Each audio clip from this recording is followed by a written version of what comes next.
Have you ever felt like life pulls you in every direction, as if the world is constantly testing how much you can handle? Some days, the weight of expectations, challenges and emotions can feel overwhelming, almost suffocating. It's not just the big things, loss, betrayal, heartbreak, but even the tiny moments that stack up. The sharp words of a colleague, the unexpected traffic jam, the endless to-do list that never seems to shrink. There's a universal truth that life, at its core, is unpredictable. No matter how hard we try to control our surroundings, there's always something that slips through the cracks, something that stirs up stress, frustration, or disappointment. And it's during these moments that we often lose our balance. But here's the thing. What if the chaos didn't have to affect you? What if, instead of being swept away by life's storms, you could remain calm, grounded, and unshaken? What if you could move through the noise of life with clarity and strength? This is a possibility. It's not about avoiding challenges, but transforming the way you respond to them. Let's begin with a story, one that carries a lesson you won't forget. There were once two travelers making their way through a dense forest, each carrying a heavy backpack filled with supplies for their journey. The forest path was unpredictable, sometimes smooth, sometimes rocky. There were stretches of lush greenery that felt peaceful, and then there were moments of harsh, relentless rain that left everything cold and muddy. One traveler, let's call him Sam, couldn't stop complaining. Every step felt heavier than the last. When the path became steep, he cursed the forest. When the rain soaked through his clothes, he grumbled about how unfair it was.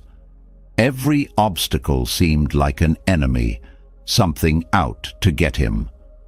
The second traveler, Alex, walked the same path, carried the same backpack, and faced the same challenges. But Alex approached it differently. When the rain poured down, Alex didn't fight it. Instead, they adjusted their pace and found shelter under the thick trees.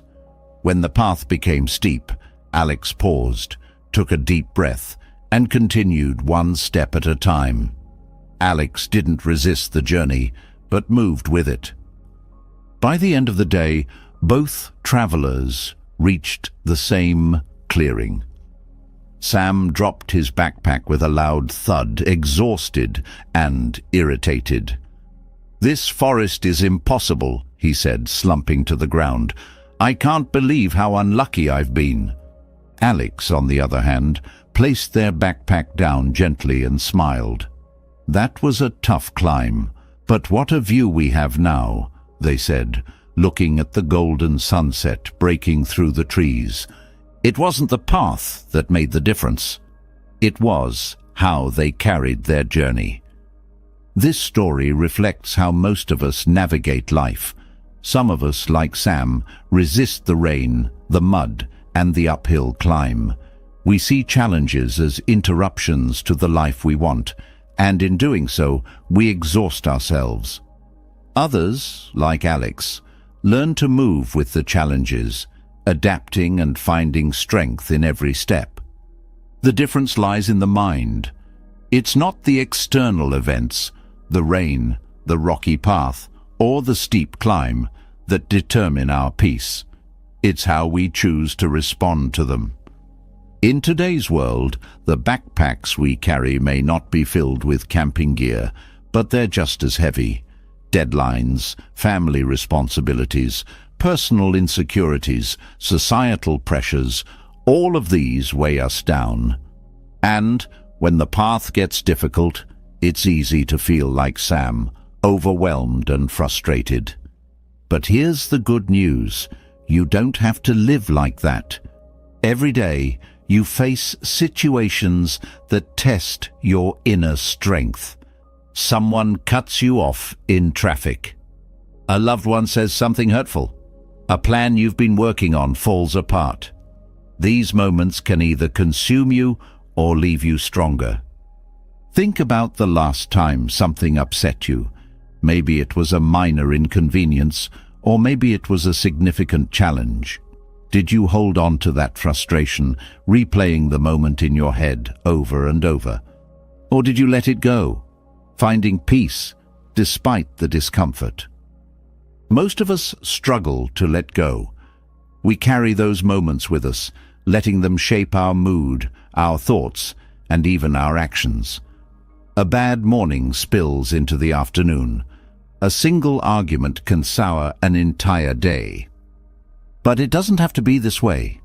You can learn to break free from this cycle. You can develop the mental tools to face life with calm and clarity. You can learn how to navigate even the hardest paths with grace. It starts with a mindset shift. Life doesn't stop being unpredictable or challenging. The rain will still fall, and the path will still have its steep climbs. But what can change is how you approach those moments. The secret lies in letting go, not of responsibility or action, but of the unnecessary emotional weight we attach to every obstacle. It's about learning to detach from the things you cannot control and embracing the things you can. This doesn't mean shutting off your emotions or pretending that everything is fine when it isn't. It's about understanding that emotions are like clouds. They come and go. They don't define the sky itself, just as challenges don't define who you are. There's incredible strength in realizing that you don't have to react to everything. You don't have to carry every disappointment or frustration. By letting go, you make space for something far more powerful: peace.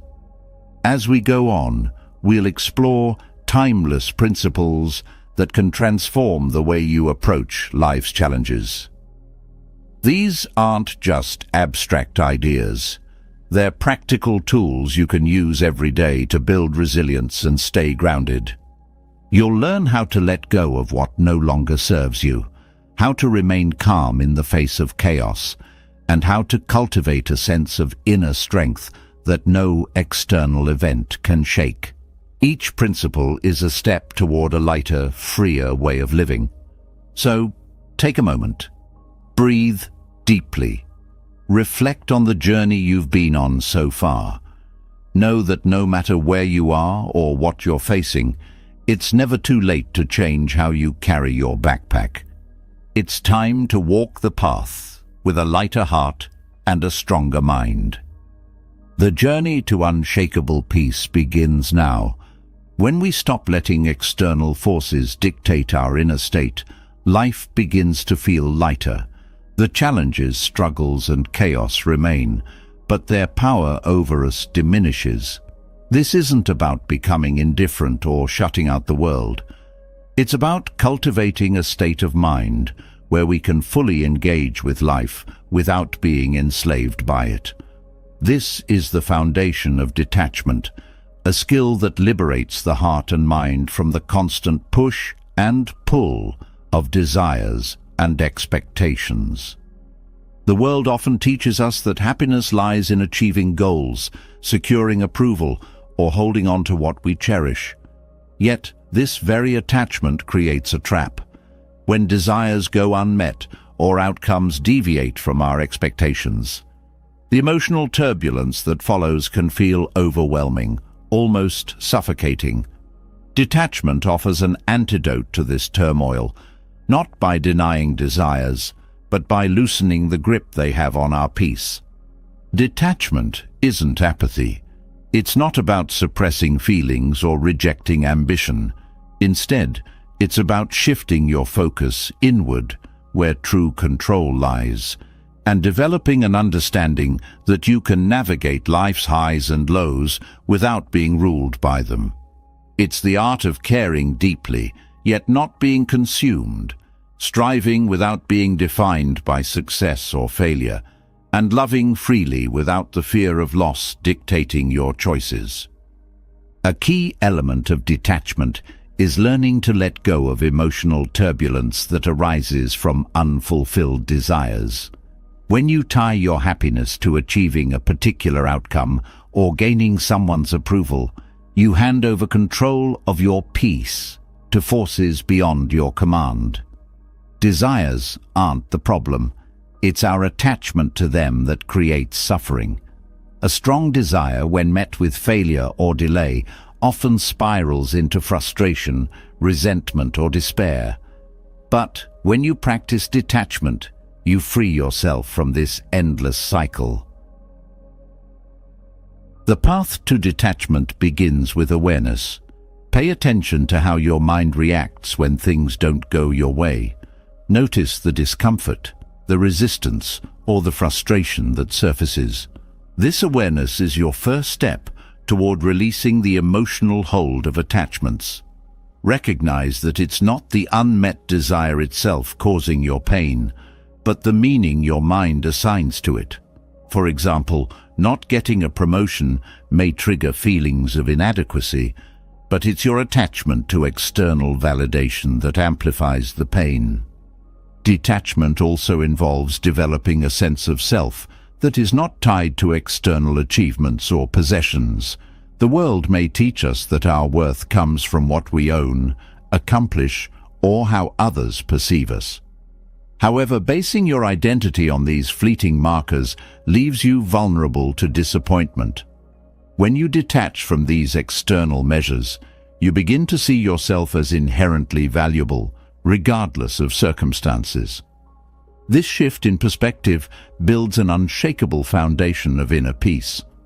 A powerful practice in cultivating detachment is reframing your relationship with outcomes. Instead of clinging to a specific result, focus on the effort you put in. Detachment doesn't mean abandoning ambition. It means finding fulfillment in the process rather than the end point. When you can say, "I gave my best effort and that's enough," you free yourself from the anxiety of success or failure. This approach not only reduces stress, but also enhances your ability to adapt to life's uncertainties. Emotional turbulence often arises from the fear of losing what you hold dear: relationships, possessions, or even your health. Detachment doesn't mean you stop valuing these things. It means acknowledging their impermanence and finding peace within that reality. Everything in life is transient. Holding on to anything with the belief that it will remain forever is like trying to grasp water in your hands. When you understand this truth, you can cherish what you have without being consumed by the fear of losing it. Detachment allows you to engage deeply with others without losing yourself in the process. In relationships, it's easy to become entangled in expectations, whether it's the desire for someone's approval, reciprocation, or behavior to align with your needs. When you detach, you give others the freedom to be themselves while maintaining your emotional balance. This doesn't mean you tolerate harmful behavior. It means you approach relationships from a place of strength rather than dependence. Another aspect of detachment is letting go of the need to control. The illusion of control often fuels anxiety and frustration, as life rarely conforms to our plans. Detachment teaches you to release this need and embrace the flow of life. It's not about giving up. It's about understanding that some things are beyond your influence and that resisting them only creates more suffering. By focusing on what you can control, your actions, thoughts, and responses, you reclaim your power. Detachment also transforms the way you experience negative emotions. Instead of suppressing anger, sadness, or frustration, you learn to observe them without identifying with them. Emotions are like waves. They rise, peak, and eventually fade. When you detach, you become the observer of these waves rather than being swept away by them.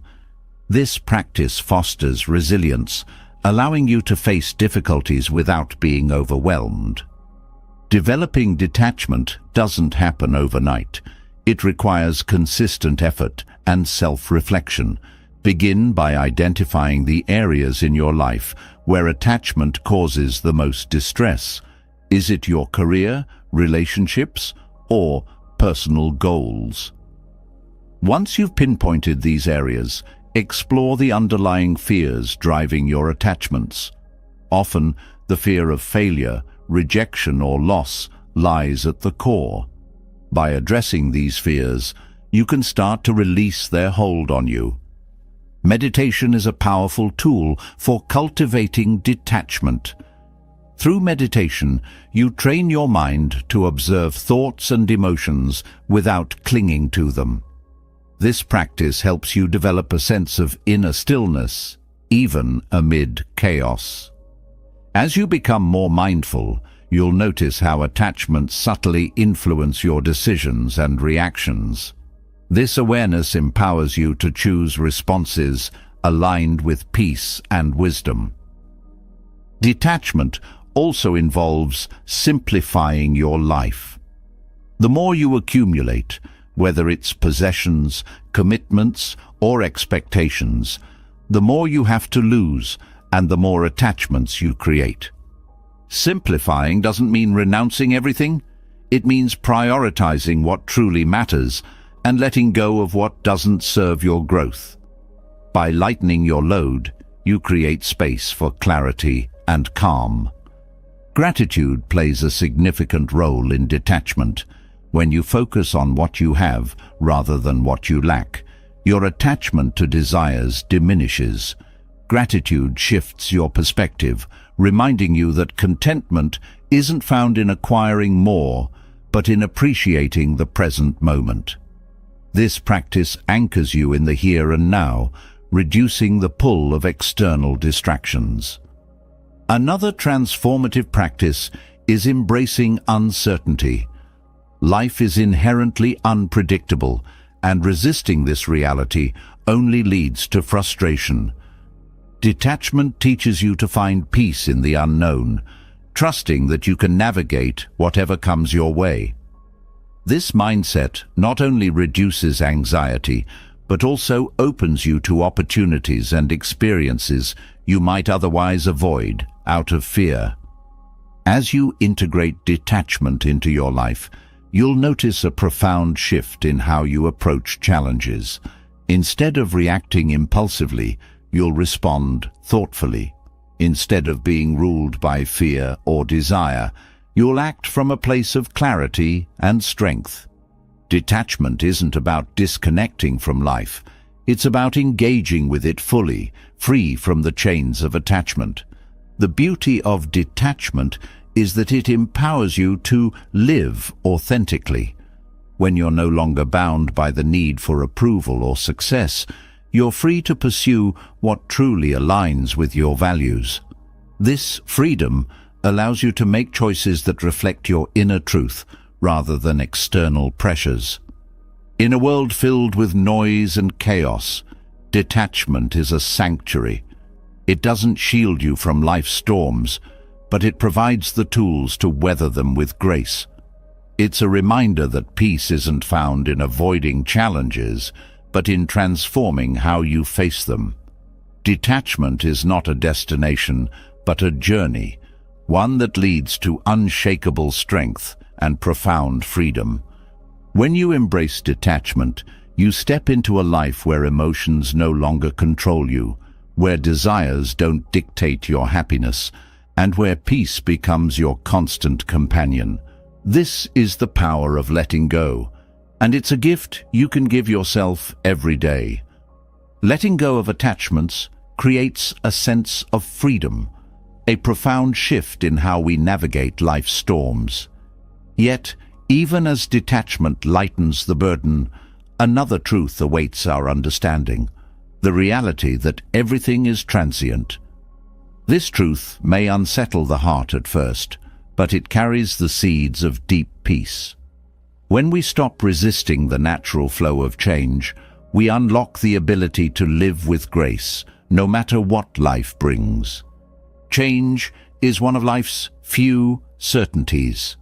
Every moment, things are shifting, evolving and moving in ways we cannot fully predict or control.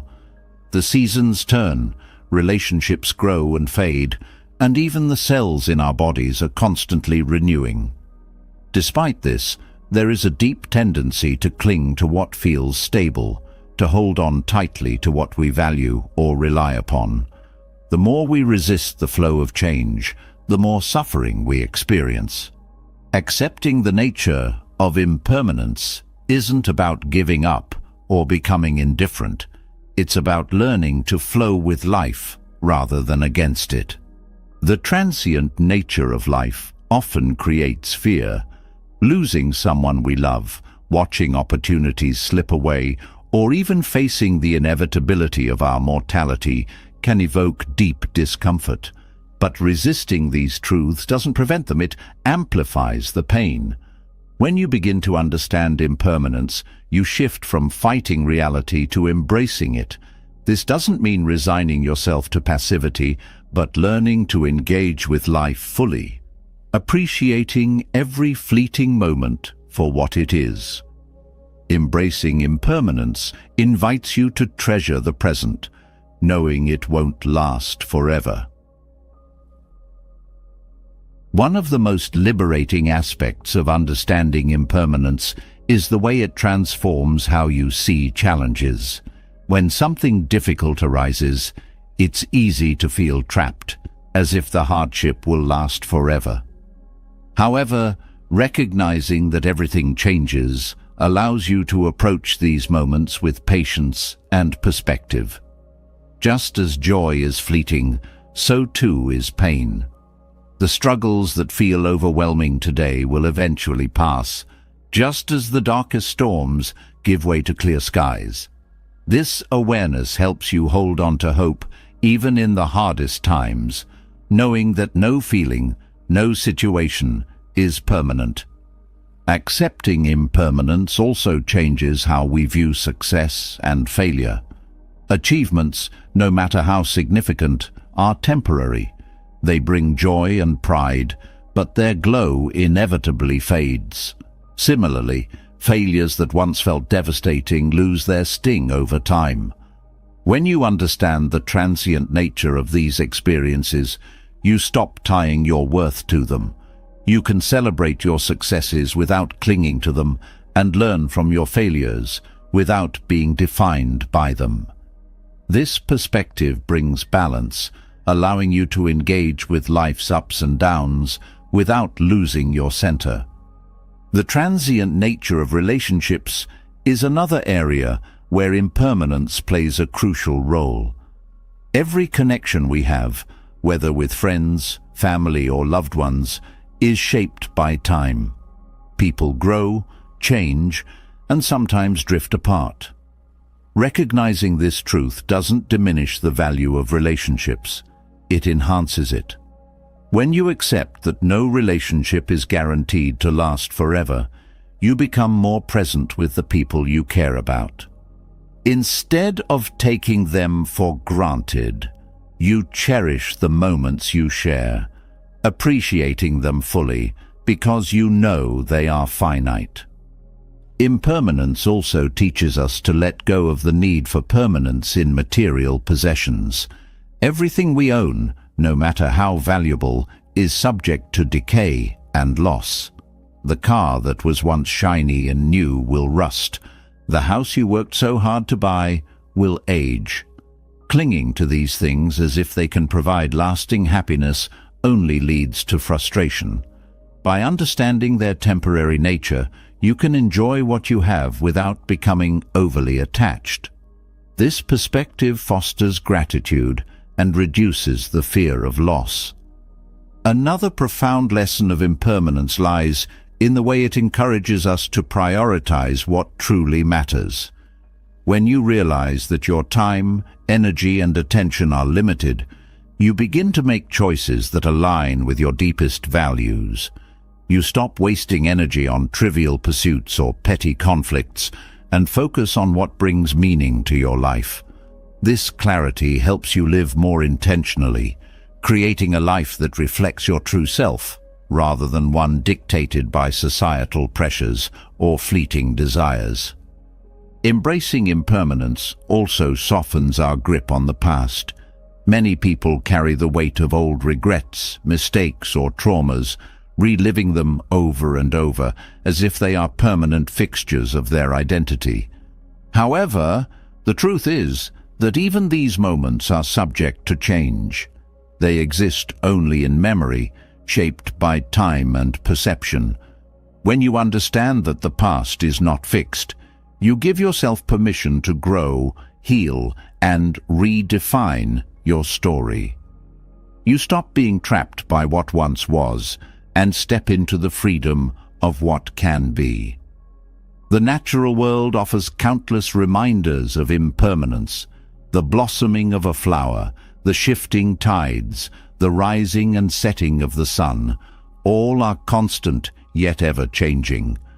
Observing these patterns can be a powerful practice in embracing impermanence. Nature shows us that change is not something to fear, but a fundamental aspect of life's beauty. When we align ourselves with this flow, we move through life with greater ease and harmony. Impermanence also challenges our relationship with control.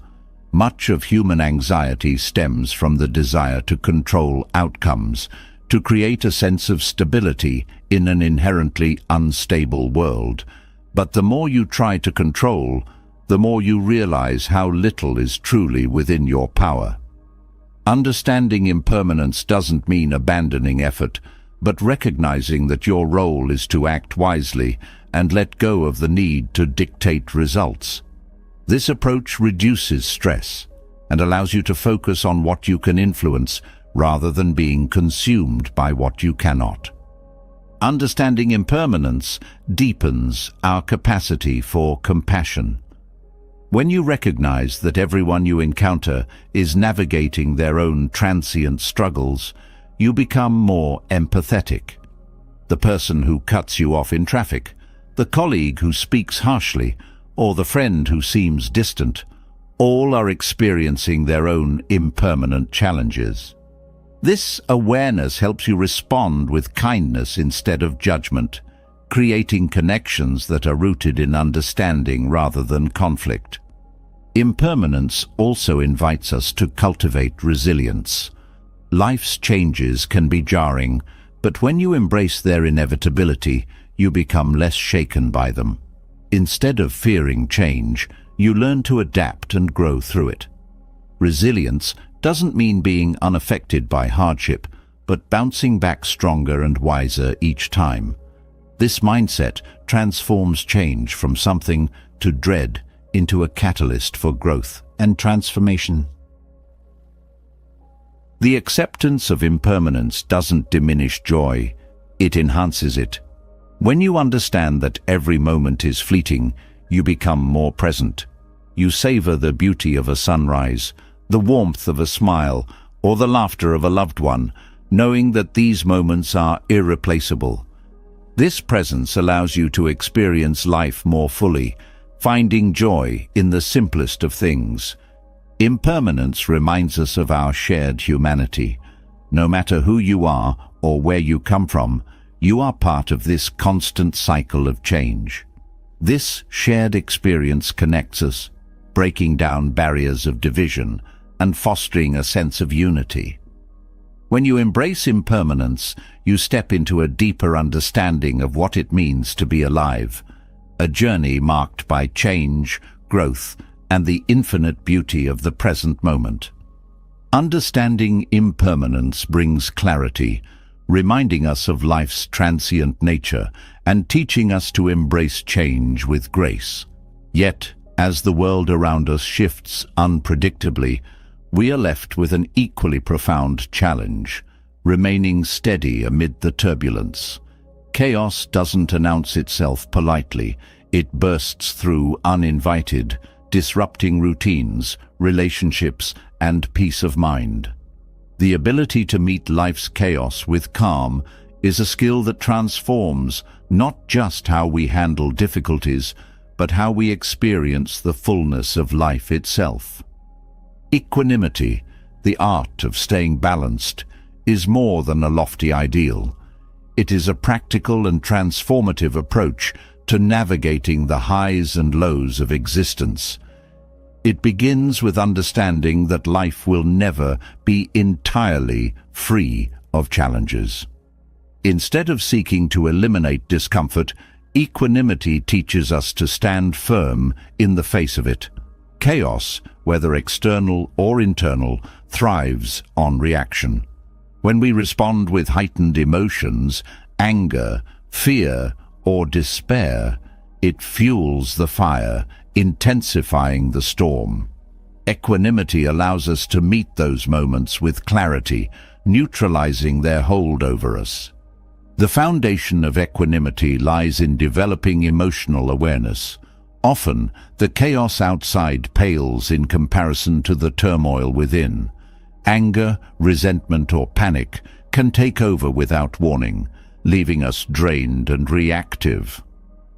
Awareness means observing these emotions without judgment, recognizing them as temporary waves passing through.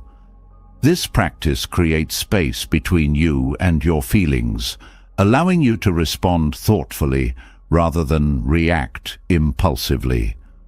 It's not about suppressing emotions, but understanding their transient nature and refusing to let them dictate your actions.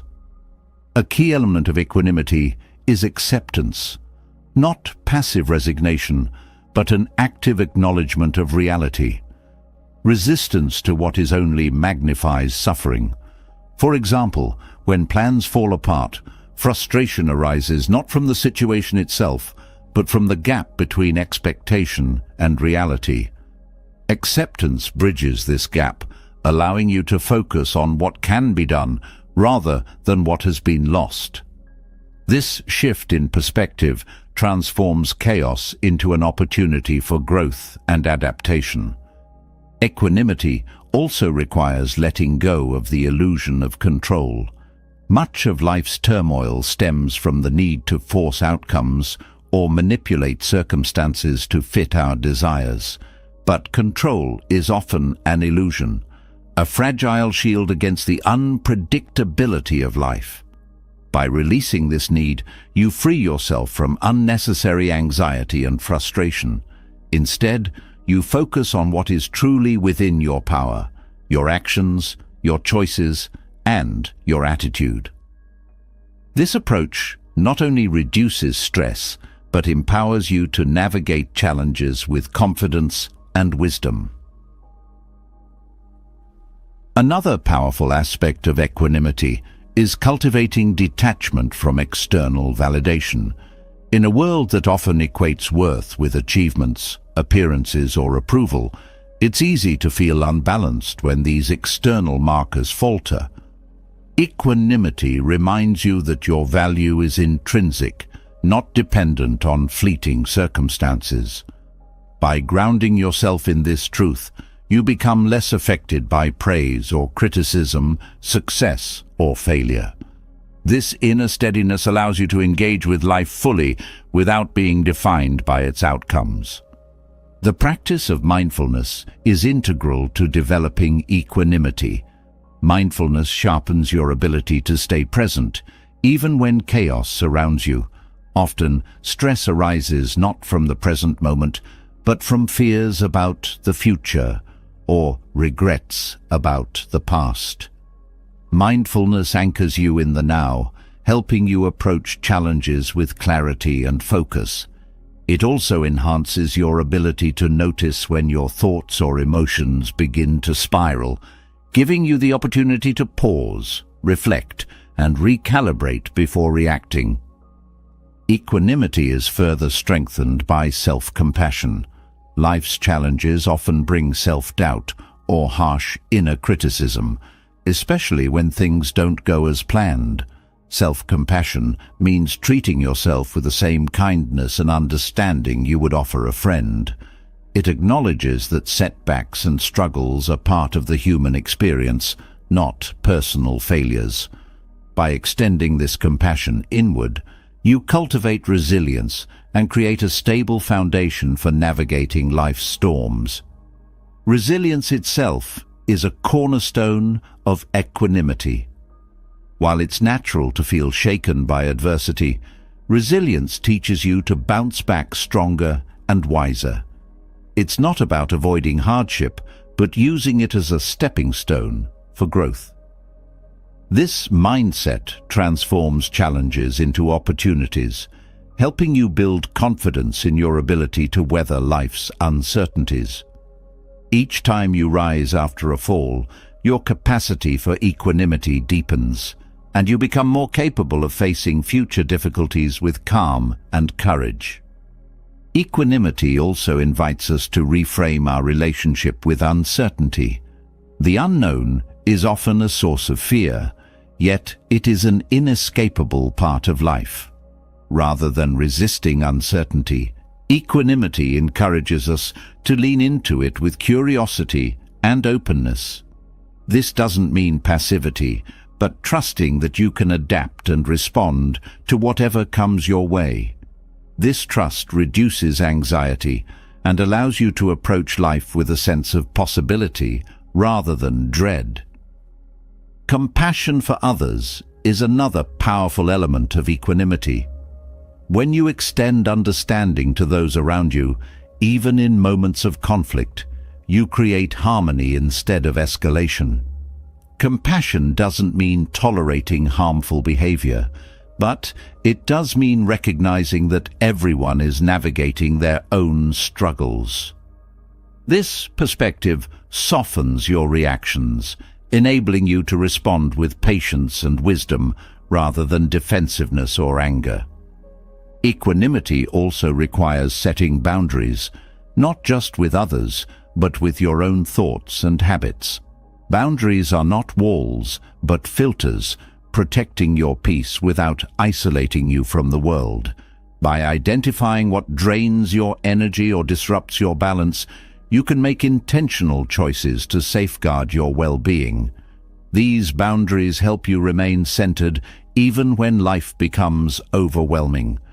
The practice of gratitude plays a significant role in equanimity. Gratitude shifts your focus from what's missing to what's present, fostering contentment even in challenging times. It reminds you that chaos and calm coexist, and that moments of beauty or kindness can be found even in the midst of struggle. Gratitude doesn't ignore difficulties, but balances them with perspective, helping you maintain a steady heart and mind. Equanimity also involves cultivating patience. In a fast-paced world, the urge to resolve issues quickly often leads to frustration when outcomes take time. Patience teaches you to trust the process, allowing events to unfold naturally without forcing them. This practice not only reduces stress, but also enhances your ability to respond thoughtfully rather than react impulsively. Patience is not passive but active. It requires strength, presence, and trust in the rhythm of life. Another vital aspect of equanimity is recognizing the impermanence of all things. Just as joy is fleeting, so too are challenges. This understanding helps you navigate difficulties with the knowledge that they'll pass. It also encourages you to savor moments of peace and happiness without clinging to them. Impermanence doesn't diminish life's value. It enhances it, reminding you to embrace each moment fully while remaining grounded in the face of change. Equanimity invites you to approach life with humility. Humility acknowledges that you don't have all the answers and that it's okay to seek help, learn, or adapt as needed. This openness reduces the pressure to have everything figured out and fosters a sense of curiosity and growth. Humility also strengthens your ability to listen, connect, and collaborate with others, creating a sense of harmony even amid chaos. Equanimity empowers you to embrace your true self. When you are no longer swayed by external chaos or internal doubts, you become free to live authentically. This authenticity allows you to align your actions with your values, creating a life of integrity and purpose. Equanimity doesn't remove you from life's challenges. It equips you to face them with strength, wisdom, and grace. It is not an endpoint, but a practice, one that grows with each step you take on the journey of inner balance. Equanimity offers the strength to remain steady amid life's chaos, but this steadiness is deeply rooted in the ability to be fully present. Often, the mind drifts away, tangled in memories of what has already passed, or anxiously grasping at what is yet to come. This mental wandering pulls you out of the present moment, leaving you vulnerable to overwhelm. Mindfulness, the practice of bringing your attention to the here and now, becomes a powerful anchor, a shield against being consumed by regrets of the past or anxieties about the future. The essence of mindfulness lies in awareness. It is the conscious act of noticing your surroundings, thoughts and emotions without judgment. Awareness is not about controlling the mind or forcing stillness. It's about observing its natural tendencies with curiosity. The present moment is often overlooked because the mind habitually races ahead or replays what has already occurred. This relentless cycle creates stress, as it anchors you to what you cannot change or control. Mindfulness interrupts this cycle, gently pulling you back to the now, where life is truly happening. The practice of mindfulness begins with attention to the body. The body is always present. It does not exist in the past or future. By focusing on physical sensations, such as the rhythm of your breath, the feel of your feet on the ground, or the warmth of sunlight on your skin, you reconnect with the present. These sensations ground you, creating a sense of stability even when the mind feels scattered. This grounding is particularly helpful in moments of stress, as it allows you to pause, reset, and approach situations with greater clarity. Mindfulness also extends to your thoughts. The mind generates an endless stream of ideas, judgments, and fears, many of which go unnoticed. These unexamined thoughts often shape your mood, decisions, and actions. Mindfulness invites you to observe these thoughts without becoming entangled in them. For example, if a thought of self-doubt arises, instead of identifying with it, you simply acknowledge its presence. There is self-doubt, you might say to yourself. This small act of acknowledgement creates distance, reminding you that thoughts are not facts, but fleeting mental events. By cultivating mindfulness, you begin to break free from the grip of emotional reactivity. When a challenging situation arises, the habitual response might be anger, frustration, or fear. These reactions often come from the mind's interpretation of the event rather than the event itself. Mindfulness allows you to pause before reacting, giving you the space to choose a response that aligns with your values. This practice reduces the emotional turbulence that often accompanies difficult moments, fostering a sense of calm and control. The power of mindfulness lies in its ability to transform mundane moments into meaningful experiences. Everyday tasks, eating a meal, walking or washing dishes, become opportunities for presence. By paying attention to the sensory details of these activities, you engage with life more fully. For instance, when eating, you might notice the texture, flavor, and aroma of your food. This simple act of awareness not only enhances your enjoyment, but also brings a sense of gratitude for the moment. Such practices remind you that the present is not a waiting room for the future, but the essence of life itself. Mindfulness also serves as a shield against the overwhelm that comes from multitasking. In a world that often glorifies productivity, the tendency to juggle multiple tasks can leave you feeling scattered and exhausted. Mindfulness encourages single tasking, focusing your full attention on one activity at a time. This approach not only improves the quality of your work, but also reduces stress, as it eliminates the mental strain of constantly shifting focus. By committing to the present task, you cultivate a sense of flow, where effort feels natural and fulfilling. Another vital aspect of mindfulness is its role in navigating uncertainty. The mind often seeks certainty as a way to feel secure, but life's inherent unpredictability can make this pursuit futile. Mindfulness teaches you to sit with the discomfort of not knowing, to observe the anxiety it generates without being consumed by it. This practice builds resilience, allowing you to face the unknown with curiosity rather than fear. By staying present, you free yourself from the burden of trying to control what lies ahead, focusing instead on what you can do now. Mindfulness is also deeply connected to compassion. When you practice mindfulness, you become more attuned to the experiences of others. By observing your own thoughts and emotions, you develop a greater understanding of the struggles that others may face. This awareness fosters empathy, enabling you to approach relationships with kindness and patience. Mindfulness reminds you that each interaction is an opportunity to connect, to be fully present with another person without the distractions of judgment or expectation. One of the most transformative aspects of mindfulness is its ability to shift your perspective on time.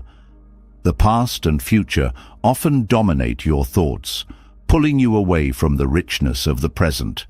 Mindfulness gently redirects your focus, helping you see that the present is where life unfolds.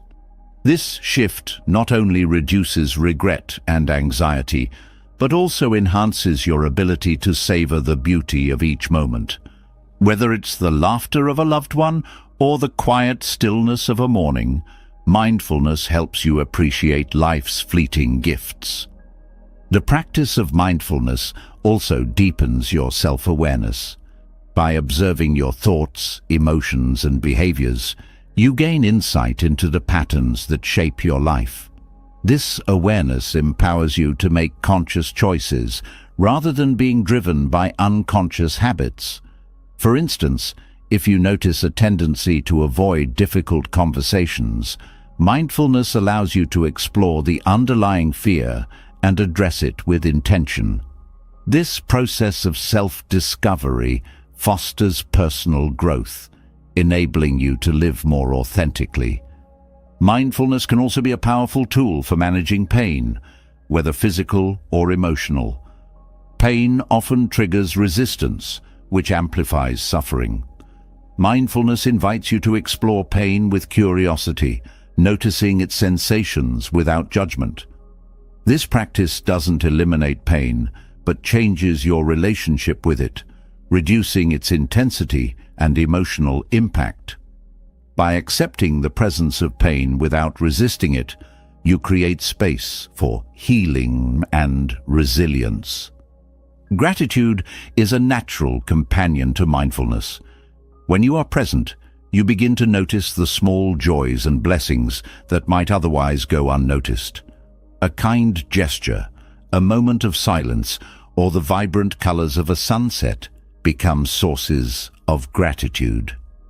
This practice shifts your focus from what is lacking to what is abundant, fostering a sense of contentment and appreciation. Gratitude and mindfulness together create a powerful foundation for a fulfilling and balanced life. The breath is often used as an anchor for mindfulness because it is always present, always accessible.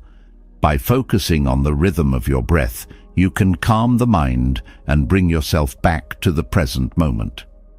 This practice is especially helpful in moments of stress or overwhelm, as it provides a simple yet effective way to regain balance. Each inhale and exhale becomes a reminder that you are alive, connected, and capable of navigating whatever arises. Mindfulness also extends to your relationship with goals and ambitions. While striving for growth is natural, it's easy to become fixated on future outcomes at the expense of the present. Mindfulness encourages you to pursue your goals with intention while remaining rooted in the now. By focusing on the process rather than the result, you find fulfillment in the journey, reducing the pressure to achieve and the disappointment when things don't go as planned. The practice of mindfulness is a lifelong journey, not a destination. It requires patience, commitment, and self-compassion. There will be moments when the mind wanders or when distractions pull you away from presence. These moments are not failures, but opportunities to begin again.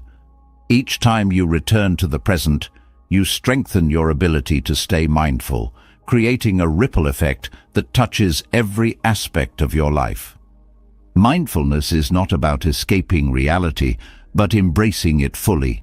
It invites you to meet each moment with openness, curiosity, and acceptance, no matter how difficult or mundane. By staying present, you cultivate a sense of peace and clarity that transcends the chaos of daily life. This practice is a gift you give yourself, a way to reconnect with the essence of who you are and the beauty of the world around you. Through mindfulness, you discover that the present moment holds everything you need.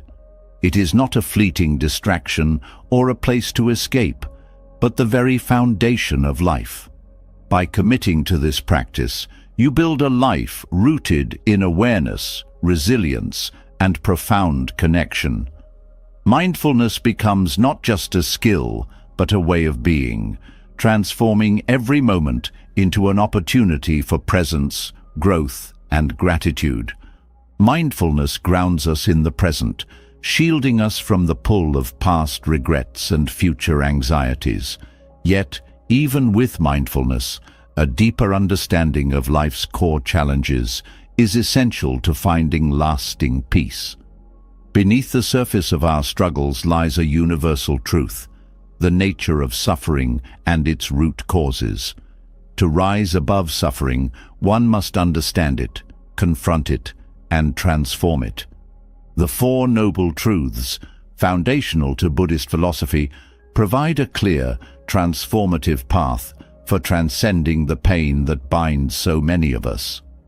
Suffering is an undeniable part of human existence. It appears in subtle forms, restlessness, dissatisfaction, or longing, and in more apparent ways, such as grief, loss, or physical pain. The First Noble Truth acknowledges this reality without judgment. To many, this might seem like a pessimistic view, but it is far from it. Recognizing suffering is not about dwelling in despair, but about illuminating what often remains hidden. By bringing suffering into the light, we take the first step toward freeing ourselves from its grip.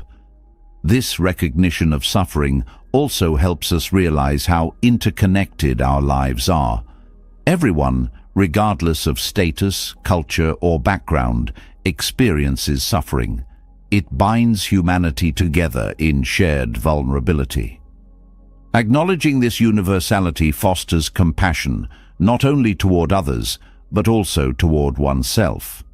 Too often, suffering is met with resistance or self-judgment, as though it were a personal failure.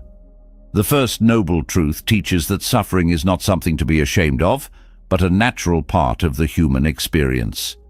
The Second Noble Truth delves into the cause of suffering, attachment and craving. These desires are not limited to material possessions, but extend to emotional dependencies, control over outcomes, and resistance to change. When we cling to something, hoping it will provide lasting happiness or shield us from discomfort, we set ourselves up for disappointment. Nothing in life remains static, and attachment to impermanent things creates a cycle of frustration and longing. Craving often stems from a misunderstanding of where happiness truly lies. Many pursue external goals, wealth, recognition, relationships, with the hope that achieving them will bring fulfillment. While these things can provide temporary satisfaction, they inevitably fall short of the deep contentment we seek.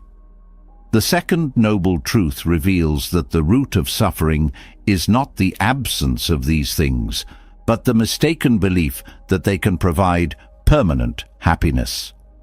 By letting go of this illusion, we begin to loosen the chains of craving. Letting go does not mean rejecting life or its joys. Instead, it involves cultivating a sense of inner freedom, where happiness arises independently of external conditions. This freedom requires awareness of how attachment manifests in daily life. Whether it's the frustration of losing something or the anxiety of wanting more, recognizing these patterns allows us to interrupt them. This practice is not about suppressing desire, but understanding its transient nature and choosing not to be ruled by it. The third noble truth offers hope by showing that freedom from suffering is possible. It teaches that by releasing attachment and craving, we can find peace. This cessation of suffering is not an abstract ideal, but a lived experience available to anyone willing to embark on the journey. This truth reminds us that suffering is not a permanent state, but one that can be transformed through insight and practice. The possibility of liberation serves as a beacon, guiding us toward a life of greater ease and clarity. Freedom from suffering does not mean the absence of challenges or emotions. Life will still present difficulties, but our relationship with them changes. Instead of being consumed by pain or driven by desire, we approach life with balance and understanding. This transformation is not about escaping reality, but engaging with it more fully, unburdened by the illusions that cause unnecessary suffering. The fourth noble truth provides a practical blueprint for achieving this freedom, the Noble Eightfold Path. This path is not a set of rigid rules, but a guide for living with wisdom, ethical conduct, and mental discipline. It addresses every aspect of life, from how we think and speak to how we act and cultivate our minds. By integrating these principles into daily life, we create the conditions for lasting peace. The first component of the path, right view, involves seeing life through the lens of truth. This means understanding the nature of suffering, impermanence, and the interconnectedness of all things. Right view is not about adopting a dogma, but cultivating a perspective that aligns with reality. It helps us navigate life with clarity, reducing the confusion and ignorance that often lead to suffering. Right intention follows, emphasizing the importance of aligning our thoughts with our values. Intentions rooted in kindness, compassion, and renunciation pave the way for wise actions. This step reminds us that our inner world shapes our outer experience. By cultivating intentions that reflect our highest aspirations, we set the foundation for a life of integrity and peace. Ethical conduct, addressed through right speech, right action, and right livelihood, forms the next layer of the path. These principles guide us to live in harmony with others and ourselves. Right speech involves speaking truthfully and kindly, avoiding words that harm or deceive. Right action encourages us to act in ways that promote well-being and avoid causing harm. Right livelihood calls for choosing work that aligns with our values, contributing positively to the world rather than exploiting it. Mental discipline, developed through right effort, right mindfulness, and right concentration, is essential for cultivating a steady and focused mind. Right effort involves directing our energy toward what is wholesome, such as nurturing positive habits and letting go of harmful ones. Right mindfulness, as previously explored, anchors us in the present, helping us respond to life with clarity. Right concentration deepens this focus, training the mind to remain calm and unwavering even amid turmoil. The Noble Eightfold Path is not a linear journey, but a holistic approach to living. Each element reinforces the others, creating a balanced and integrated practice.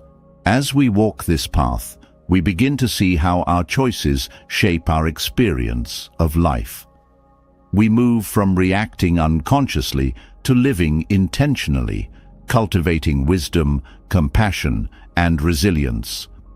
The Four Noble Truths teach that suffering is not something to be feared or avoided, but an opportunity for transformation.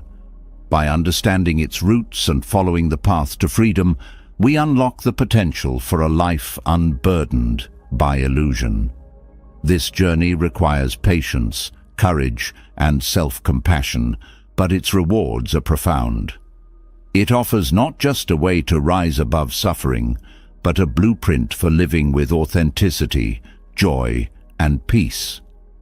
The Four Noble Truths provide a foundation for understanding and transforming suffering, but the way forward requires not just insight, but practical balance.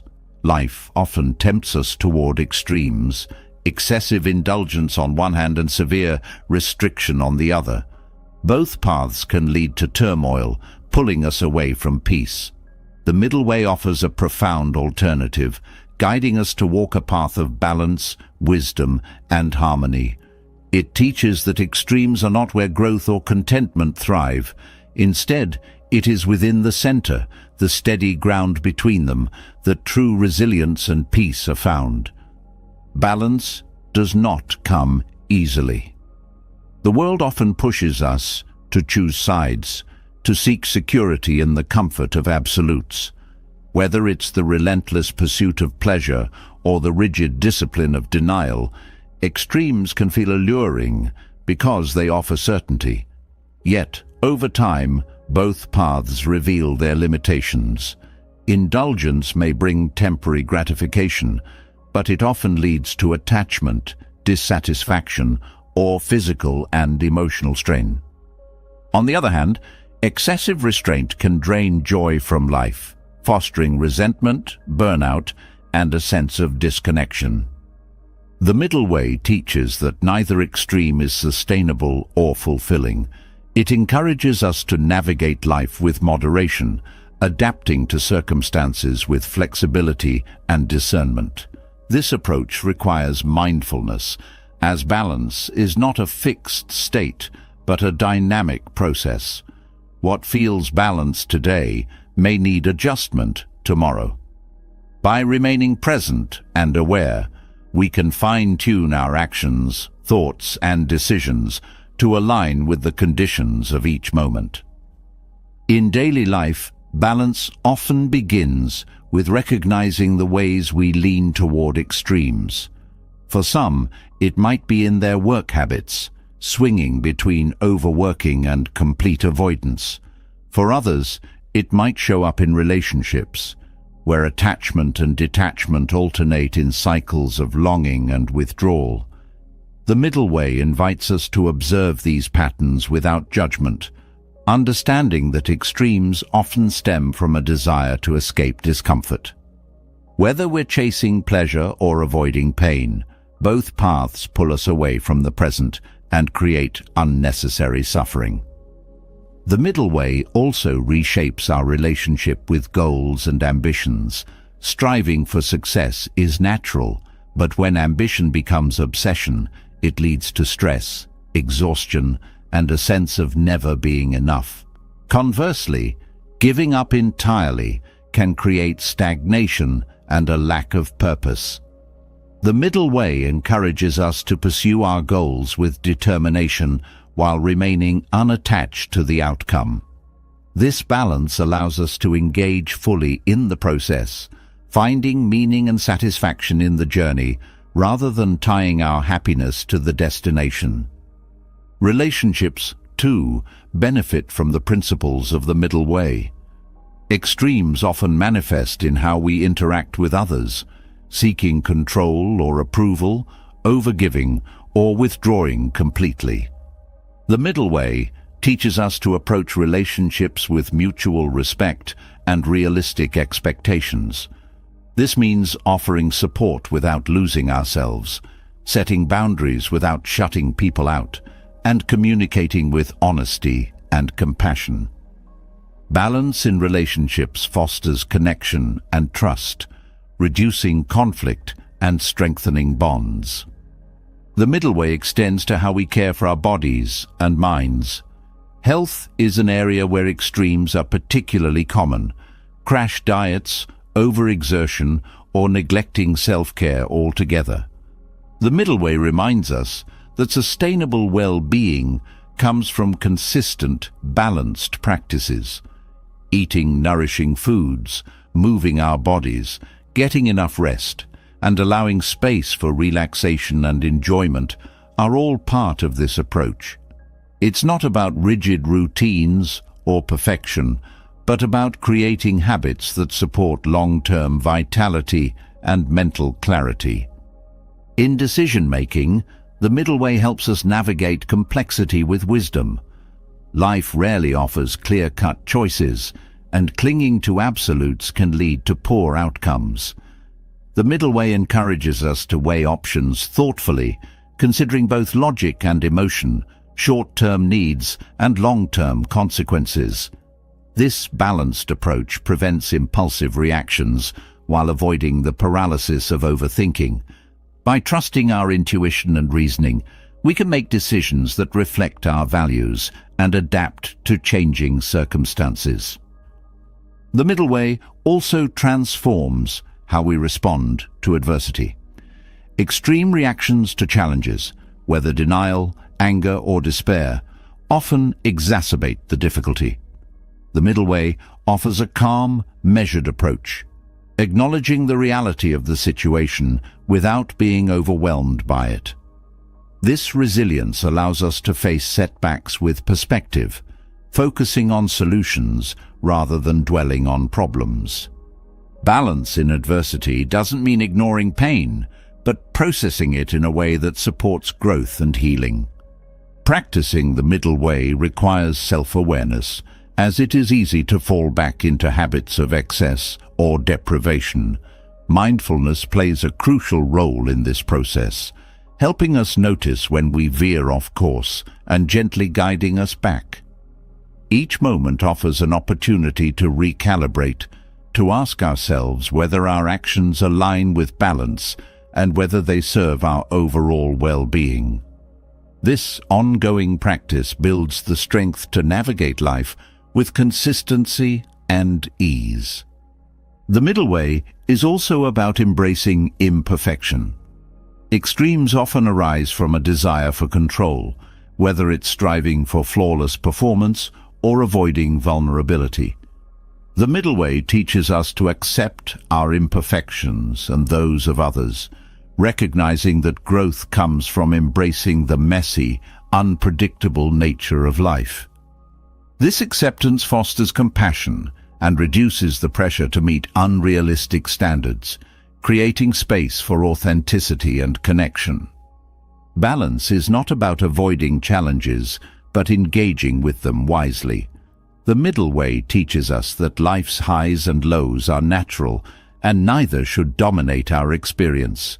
By finding the center between them, we cultivate a sense of steadiness that allows us to weather the storms and savor the joys. This balance brings a quiet confidence, a knowing that we can navigate whatever comes our way without being swayed by extremes. The middle way also invites us to reflect on our priorities. Extremes often arise when we lose sight of what truly matters, becoming consumed by distractions or external pressures. By reconnecting with our core values, we gain clarity on where to focus our time and energy. This alignment helps us live with intention, making choices that reflect our authentic selves rather than chasing fleeting desires or societal expectations. In its essence, the middle way is a practice of harmony within ourselves, with others, and with the world around us. It teaches us to honor both our needs and the needs of those we interact with, creating relationships and environments that are grounded in mutual respect and understanding. This balance nurtures peace, not as a distant goal, but as an ongoing way of living. Through the middle way, we learn that balance is not a compromise, but a source of strength. It allows us to move through life with resilience and grace, engaging fully without being consumed. It is not about avoiding difficulty, but meeting it with wisdom, steadiness, and an open heart. The middle way offers a path to harmony, a way of living that honors the complexities of life while keeping us rooted in peace. It is a guide not only for navigating challenges, but for thriving amid the ebb and flow of existence. The middle way teaches us the beauty of balance, a harmonious existence where we can embrace life's complexities without being pulled toward extremes. Yet, within this balance lies another essential skill, the ability to love deeply and show compassion without becoming lost in the emotions of others. Compassion is one of humanity's most profound qualities, but it can also be one of the most misunderstood. Without wisdom, compassion can turn into over-identification, creating emotional entanglements that harm both ourselves and those we seek to support. The path of compassionate living requires a delicate balance, giving freely, yet staying grounded in our own truth. Compassion begins with understanding. It's the ability to see another's struggles, joys, and vulnerabilities without judgment. This connection to others can spark immense empathy, yet it's in this same connection that the risk of attachment arises. Attachment happens when we take on another person's suffering as our own, feeling responsible for fixing their pain or controlling their outcomes. True compassion, however, is not about control. It's about presence. It's the art of holding space for others while maintaining the boundaries needed to preserve our emotional balance. The foundation of compassionate living is rooted in self-awareness. To offer genuine compassion, you must first understand your own emotional tendencies. Do you feel the need to rescue others, even at the expense of your well-being? Do you confuse empathy with responsibility, believing that you must carry the burden of someone else's pain? Recognizing these patterns allows you to approach compassion with clarity and intention. It's not about hardening your heart, but softening it in a way that doesn't compromise your sense of self. One of the greatest misconceptions about compassion is that it requires self-sacrifice. While there may be moments when compassion calls for giving generously, this giving must come from a place of strength, not depletion. If you neglect your own needs in the process of supporting others, your compassion becomes unsustainable. True compassion flows from abundance, not scarcity. Taking care of your own mental, emotional, and physical health ensures that your acts of kindness are not only genuine, but enduring. Compassion without attachment also requires letting go of the desire to control outcomes. When we care deeply about someone, it's natural to want to alleviate their pain or guide them toward what we believe is best. But this desire often leads to frustration, as we cannot dictate how others navigate their own journeys. Compassion asks us to trust that each person has the capacity to grow and heal in their own time. Instead of trying to fix or direct, we offer support, understanding, and encouragement, respecting their autonomy. Boundaries are an essential part of compassionate living. Without boundaries, compassion can turn into overreach, where the line between helping and enabling becomes blurred. Healthy boundaries allow you to give without overextending, to care without losing yourself. Setting boundaries is not an act of selfishness, but one of respect, both for yourself and for the other person.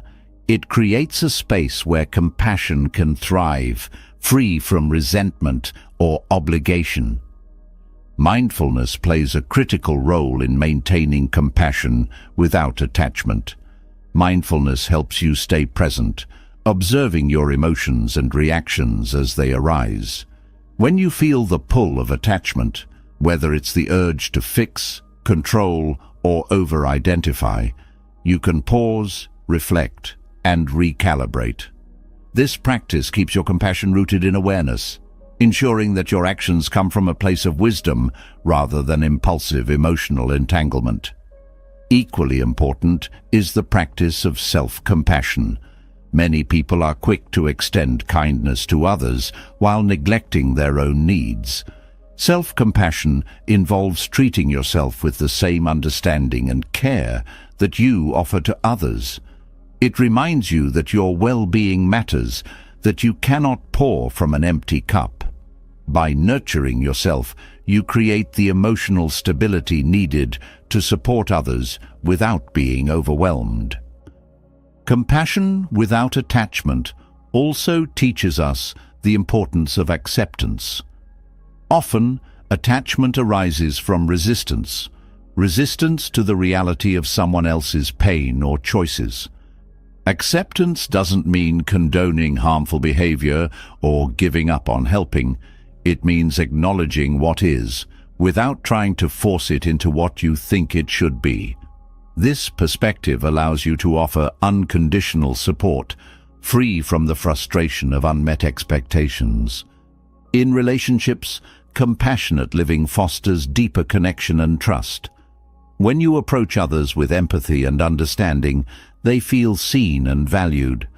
But when your compassion is entangled with attachment, it can create dependency or resentment. True compassion respects the individuality of each person, recognizing that love is not about possession, but about freedom. This approach strengthens relationships, allowing them to flourish in a space of mutual respect and authenticity. Compassion without attachment also transforms how we handle conflict. When disagreements arise, attachment often fuels defensiveness, anger, or the need to prove ourselves right. Compassion invites us to approach conflict with an open heart, seeking understanding rather than victory. This shift in perspective not only resolves disputes more peacefully, but deepens our connection to others, even in moments of tension. Another essential element of compassionate living is the ability to let go. Sometimes, despite our best efforts, we cannot change a situation or alleviate someone's pain. In these moments, attachment can lead to feelings of failure or guilt. Compassion without attachment reminds us that our role is not to control outcomes, but to offer presence and care. Letting go doesn't mean giving up. It means releasing the need to control what is beyond our power. Gratitude is a powerful ally in cultivating compassion without attachment. When we focus on the positive aspects of our relationships and experiences, we shift away from the fear of loss or disappointment. Gratitude reminds us to cherish the connections we have without clinging to them. It helps us see that love is not diminished by impermanence, but enriched by the awareness that every moment is a gift. Compassionate living also extends beyond personal relationships. It encompasses how we interact with our communities, the environment, and even ourselves. Acts of kindness, whether big or small, create ripples that touch countless lives. Yet, these acts must come from a place of balance. When compassion is driven by guilt, obligation, or the need for recognition, it loses its authenticity. True compassion is quiet, steady, and selfless, requiring no reward or acknowledgement. To live compassionately without attachment is to embrace life with open hands. It is to love freely, knowing that love is not about holding on, but about letting be. This approach doesn't diminish the depth of your care. It enhances it, allowing you to give fully without fear or expectation. It is a practice of liberation, both for yourself and for those you care about. Ultimately, compassion without attachment is about aligning your actions with your values, creating a life that reflects kindness, wisdom, and balance. It teaches us that love is not about ownership, but about connection, that care is not about control, but about presence. By embracing this way of living, you cultivate a heart that is both open and strong, capable of holding the world's joys and sorrows without being overwhelmed. This is the power of compassionate living, a life that uplifts not only others, but yourself. Compassion without attachment allows us to love freely while maintaining our emotional balance. But even as we navigate relationships with care and wisdom, a deeper challenge remains: the weight of judgment. Whether it's the opinions of others or the expectations we place on ourselves, judgment often becomes a barrier to inner peace. Rising above this requires a transformative practice: non-judgmental awareness. This is not just about tolerating others, but about freeing ourselves from the grip of external validation and the cycle of comparison that diminishes our sense of self. Non-judgmental awareness begins with recognizing how much of our mental energy is consumed by judgment. It may appear in the form of harsh self-criticism, the need to evaluate others, or the anxiety that arises from worrying about how we are perceived. These judgments can feel automatic, as if they are part of the fabric of daily life, but they are learned behaviors, patterns shaped by cultural norms, past experiences, and the human tendency to categorize and compare. By bringing awareness to these patterns, we take the first step toward liberation. At its core, judgment thrives on attachment. Attachment to a certain image of ourselves, a need for approval, or the belief that our worth is tied to external measures. When we judge others, it often reflects an insecurity or fear within ourselves. Similarly, when we fear judgment, it reveals a reliance on validation from outside sources. Non-judgmental awareness invites us to look inward and question these attachments, shifting our focus from external validation to internal alignment with our values. Letting go of judgment doesn't mean becoming indifferent or passive. It means cultivating a mindset of curiosity and openness, where we observe without labeling. This practice requires mindfulness, as judgment often arises unconsciously. For instance, when faced with criticism, the automatic response might be defensiveness or shame. Non-judgmental awareness allows us to pause, acknowledge the criticism without attaching meaning to it, and respond with clarity rather than reactivity.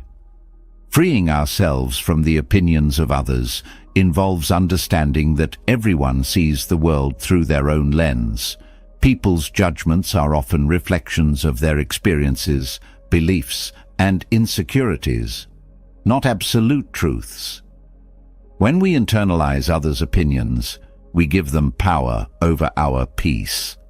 Non-judgmental awareness teaches us to separate ourselves from these projections, recognizing that they do not define who we are.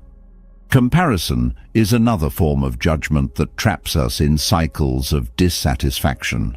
In a world where social media and cultural pressures often dictate standards of success and beauty, it's easy to fall into the habit of measuring ourselves against others. This comparison creates feelings of inadequacy or superiority, both of which disconnect us from our authentic selves. Non-judgmental awareness helps us break free from this cycle by shifting our focus inward. Instead of asking, "How do I measure up?" we ask, "Am I living in alignment with my values?" Self-judgment can be one of the most challenging forms to overcome, as it often stems from deeply ingrained beliefs about worthiness and perfection. The inner critic can be relentless, amplifying mistakes and minimizing achievements. Non-judgmental awareness involves recognizing this voice without identifying with it. Instead of resisting or silencing the inner critic, we acknowledge its presence and gently redirect our attention to self-compassion. This practice fosters resilience and allows us to grow without the weight of unnecessary self-blame. In relationships, non-judgment creates space for deeper connection and understanding. When we judge others, we place them in rigid categories that limit our ability to see them fully. This often leads to misunderstandings or conflicts as we project our assumptions onto their actions. By approaching others with non-judgmental awareness, we create room for empathy and genuine dialogue. This openness not only strengthens relationships, but also reduces the emotional burden of carrying resentment or expectations. Non-judgmental awareness also extends to how we perceive the world around us. The habit of labeling experiences as good or bad often leads to unnecessary suffering. When something doesn't go as planned, judgment magnifies the disappointment, creating frustration or regret. By observing events without attaching labels, we learn to accept them as they are. This doesn't mean ignoring challenges, but approaching them with equanimity, recognizing that each experience has value, even if it's not immediately apparent. Cultivating non-judgmental awareness requires practice and patience. It begins with small moments, catching ourselves when we label someone's actions, criticize our own efforts, or worry about what others might think. These moments are opportunities to pause, reflect, and choose a different response. Over time, this practice becomes second nature, transforming the way we interact with ourselves and the world. Another powerful tool in developing non-judgmental awareness is gratitude. When we focus on what we appreciate, the need to judge diminishes. Gratitude shifts our perspective, reminding us of the abundance in our lives and reducing the tendency to compare or critique. It also fosters a sense of contentment, helping us find peace in the present moment rather than striving for an idealized version of ourselves or our circumstances. Non-judgmental awareness is not about ignoring differences or avoiding discernment. Discernment involves making thoughtful choices based on wisdom and values, while judgment often carries an emotional charge that clouds our perception. By practicing discernment without judgment, we make decisions that align with our integrity without diminishing ourselves or others. Freeing ourselves from judgment also involves embracing impermanence. Much of judgment stems from a desire for certainty or control, wanting things to be a certain way and resisting when they are not. Non-judgmental awareness teaches us to flow with change, recognizing that life is fluid and ever-evolving. This perspective reduces anxiety and creates space for adaptability and growth. As we cultivate non-judgmental awareness, we begin to see the freedom it brings. Without the constant weight of judgment, we move through life with greater ease and authenticity. We become more accepting of ourselves and others, creating a foundation for meaningful relationships and a deeper sense of inner peace.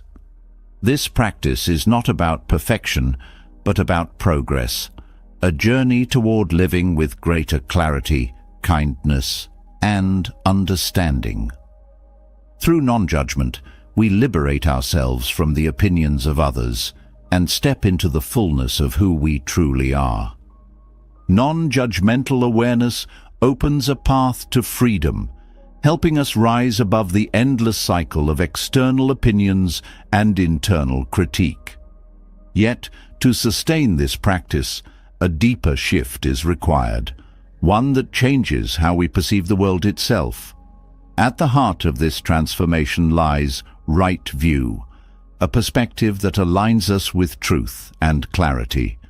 By adopting this lens of wisdom, we uncover the power to move through life with resilience, grace, and a sense of purpose that remains untouched by negativity. Right view is not about imposing rigid beliefs or seeing life through a specific ideology. Instead, it is about understanding reality as it is, free from distortion, wishful thinking, or fear. This perspective begins with recognizing the impermanence of all things. Everything in life, whether it brings joy or pain, is transient. When we resist this truth, clinging to what feels secure or pushing away what feels uncomfortable, we create unnecessary suffering. Right view teaches us to embrace impermanence, allowing us to engage with life fully without becoming attached. Another essential aspect of right view is understanding the interconnectedness of all things.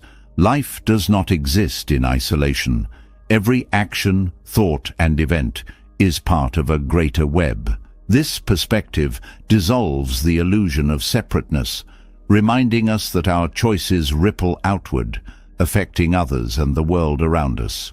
It also fosters a sense of humility as we recognize that our struggles and joys are part of a shared human experience. This interconnectedness encourages compassion and reduces the tendency to judge or compete. Right view also involves seeing through the illusions created by desire and aversion. Often, we are driven by cravings for pleasure, success, or approval, believing that these will bring lasting happiness. Similarly, we resist discomfort, failure, or criticism, fearing that they will define us. Right view reveals that both desire and aversion are fleeting.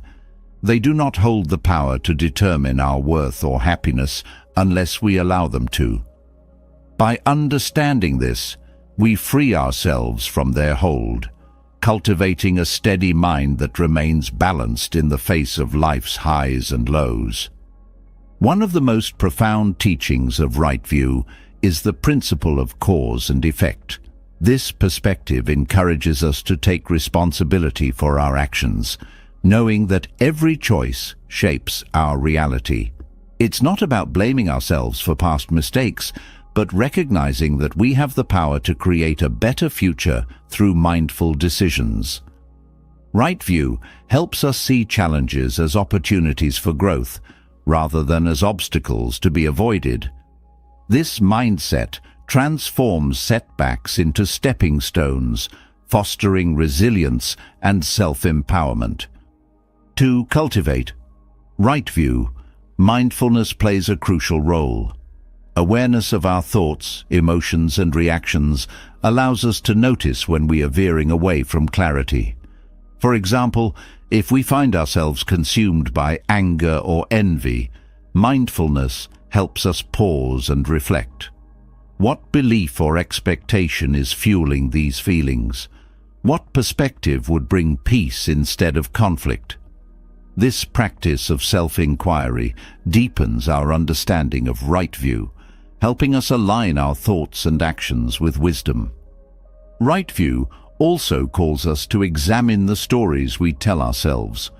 These narratives, often shaped by past experiences or societal conditioning, influence how we see the world. For instance, a story of unworthiness might lead us to interpret criticism as confirmation of our flaws, while a story of entitlement might make us resentful when things don't go our way. Right view invites us to challenge these stories, replacing them with perspectives rooted in truth and kindness. By rewriting these narratives, we transform how we experience life. Another vital component of right view is gratitude. When we focus on what is lacking, life can feel like a constant struggle. Right view shifts our attention to what is present, fostering appreciation for the simple joys and blessings that often go unnoticed. This perspective doesn't ignore difficulties, but balances them with gratitude, creating a sense of contentment and resilience. Gratitude also helps us see beyond ourselves, recognizing the efforts and contributions of others in our lives. Right view also teaches us to let go of fixed expectations. Often, suffering arises not from the events themselves, but from the gap between reality and what we believe it should be. When we cling to expectations, we set ourselves up for disappointment and frustration. Right view encourages us to approach life with openness, adapting to what unfolds rather than resisting it. This flexibility reduces stress and allows us to navigate change with grace. In relationships, right view fosters deeper understanding and harmony. Instead of reacting to others based on assumptions or judgments, we approach them with curiosity and empathy. This perspective recognizes that everyone is shaped by their own experiences and challenges, which often influence their actions. By seeing others through the lens of wisdom, we cultivate patience and compassion, reducing conflict and strengthening connection. Right view also enhances our ability to make decisions. When we are driven by fear or desire, our choices often lead to regret or imbalance. Right view helps us pause and consider the long-term consequences of our actions, aligning them with our values and goals. This clarity not only reduces impulsive decisions, but also builds confidence in our ability to navigate life's complexities. Right view invites us to embrace life's uncertainties. While the mind often seeks control, the truth is that much of life is unpredictable. Right view helps us accept this reality without fear, trusting in our ability to adapt and grow. This trust creates a sense of inner stability that remains unshaken even when external circumstances change.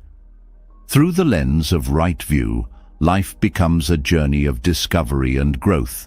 It is not about avoiding challenges, but about meeting them with clarity, courage, and wisdom. This perspective transforms how we experience ourselves, others, and the world, offering a path to peace that transcends the noise of negativity. By practicing right view, we align ourselves with the truth, creating a foundation for a life of balance, resilience, and joy. Seeing life through the lens of wisdom transforms how we engage with challenges, revealing the truth behind the surface of our experiences. Yet, even with clarity, a significant obstacle remains: the attachment to self, the ego. It's not just an abstract concept.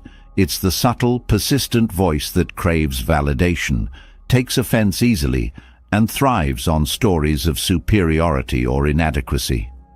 Letting go of this attachment doesn't mean losing your identity. Instead, it's a pathway to profound freedom, unshackling you from emotional triggers and conflicts that often arise when the ego takes the lead. The ego operates by crafting a narrative around who we are, our achievements, failures, roles, and perceptions of self-worth. These narratives can feel like anchors, giving us a sense of stability in an uncertain world. But when the ego becomes overly attached to these stories, it creates a rigid identity that resists growth and fosters emotional reactivity. For example, if you view yourself as someone who must always succeed, a single failure can feel like a personal attack. Similarly, if you see yourself as inferior, compliments or achievements may be dismissed as flukes. Both extremes trap you in a cycle of validation and doubt. Freedom from ego begins with recognizing its presence. The ego thrives on comparison, constantly measuring itself against others. This can manifest as pride when we perceive ourselves as superior, or as envy and insecurity when we feel inferior. By becoming aware of these tendencies, we create space to question their validity. Why do we need to be better or worse than someone else? What purpose does this comparison serve? This awareness weakens the ego's grip, allowing us to interact with others without judgment or competition. Non-attachment to ego also involves letting go of the need to always be right. The ego often equates being wrong with weakness, leading to defensiveness and conflict. By releasing this attachment, we open ourselves to learning and growth. Admitting mistakes or listening to opposing viewpoints doesn't diminish our value. It enhances our understanding and fosters connection. This shift transforms conflicts into opportunities for collaboration, reducing tension in personal and professional relationships. The ego's attachment to praise and criticism is another source of suffering. When we tie our self-worth to external validation, we become vulnerable to the opinions of others. Praise can inflate the ego, creating a dependency on approval, while criticism can deflate it, leading to shame or resentment. Letting go of this attachment doesn't mean ignoring feedback, but approaching it with equanimity. Instead of taking praise or criticism personally, we view it as information, useful but not definitive. This perspective fosters resilience, allowing us to grow without being controlled by others' perceptions. Non-attachment to ego also frees us from the need to control how others perceive us. The ego often drives us to curate an image, striving to appear successful, intelligent, or likable. This effort can be exhausting and inauthentic, as it prioritizes appearance over substance. By letting go of this need, we embrace authenticity, valuing who we are over how we are seen. This authenticity creates deeper, more meaningful connections, as it invites others to relate to us as we truly are. One of the ego's most insidious tendencies is its attachment to past grievances or future anxieties. The stories we tell about ourselves often include wounds, times we were wronged or failed, and ambitions that hinge on future success. These narratives keep us tethered to what has been or what might be, pulling us away from the present. Non-attachment to ego involves releasing these stories, not by denying their existence, but by recognizing that they do not define us. The past is a teacher, not a jailer, and the future is a possibility, not a guarantee. Practicing non-attachment to ego also reshapes how we approach achievement and failure. The ego loves to claim victories as proof of its worth and avoids failures as threats to its identity. This creates a cycle of striving and fear, where success becomes a requirement and failure an unbearable burden. By letting go of this attachment, we see achievements as moments of effort rewarded, not as measures of our value. Similarly, failures become opportunities to learn and adapt, not as reflections of inadequacy. This perspective fosters a healthier relationship with ambition, one that values the journey over the destination. Letting go of ego doesn't mean abandoning pride in your work or aspirations. Instead, it's about aligning pride with purpose rather than personal validation. When we act from a place of service, whether to a cause, a community, or a principle, the ego takes a back seat. Our actions become expressions of our values, not efforts to bolster our image.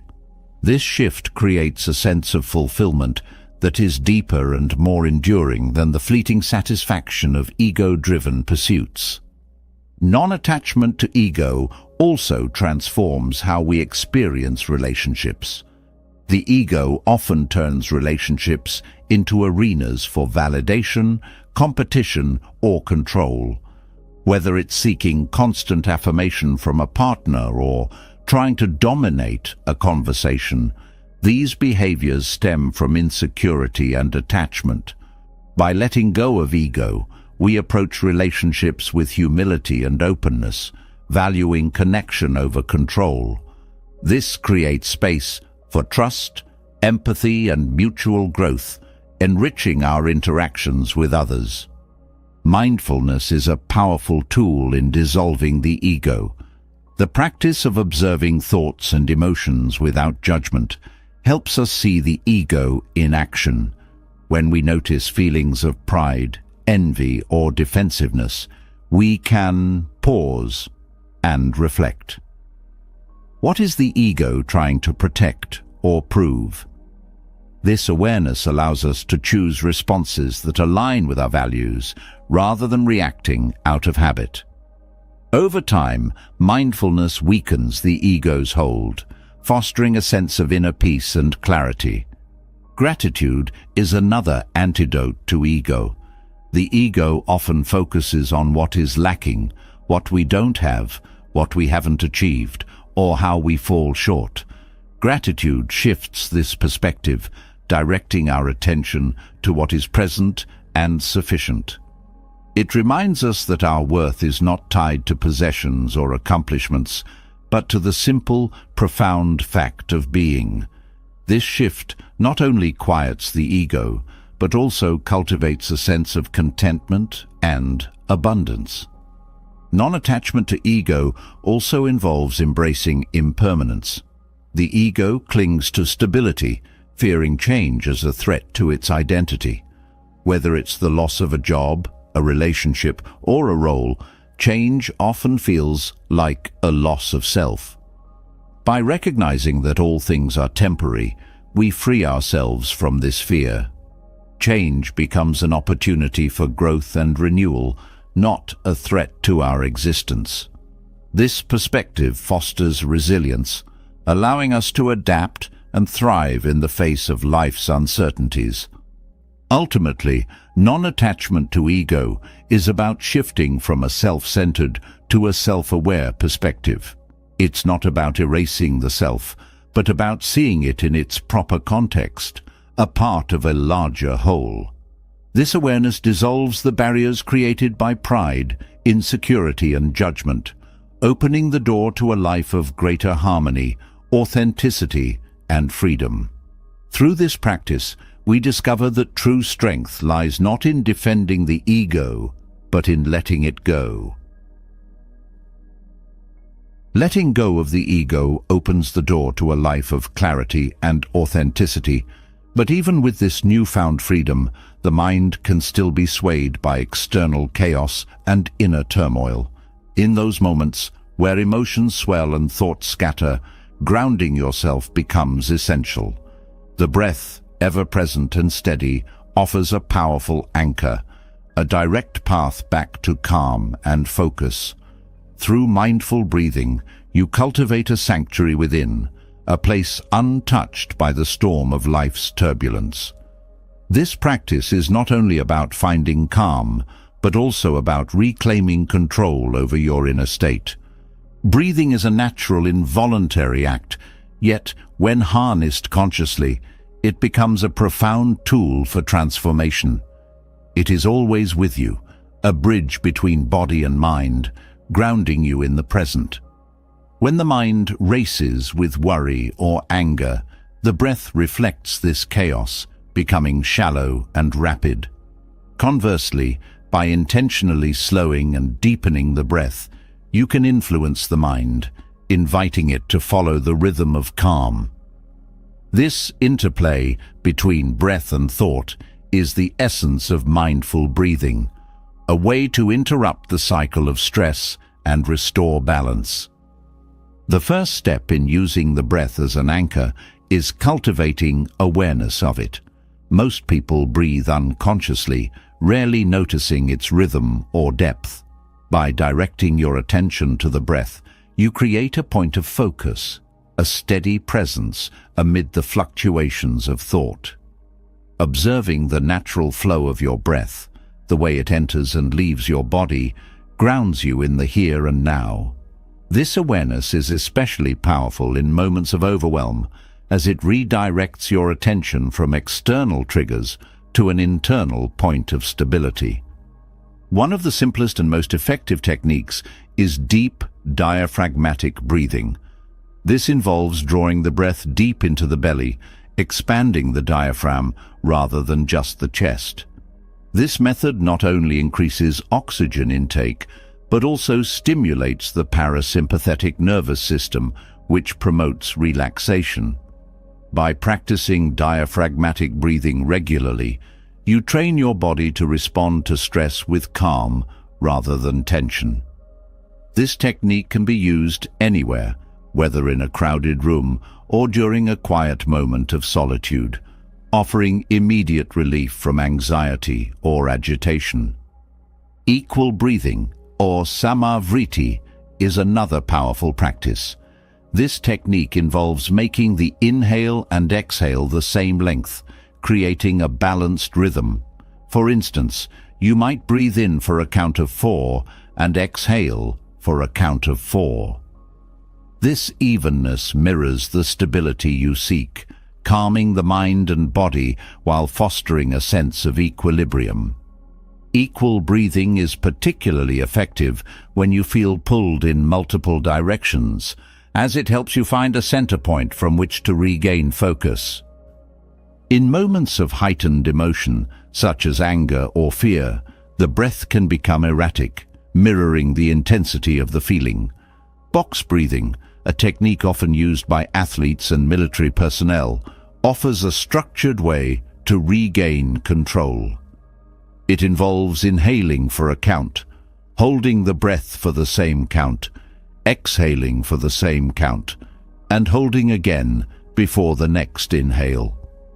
This technique not only slows the breath, but also interrupts the emotional escalation, giving you a chance to reset your response. Mindful breathing also invites you to explore the sensations associated with the breath. Feel the coolness of the air as it enters your nostrils, the warmth as it leaves. Notice the gentle rise and fall of your abdomen, the subtle pauses between each inhale and exhale.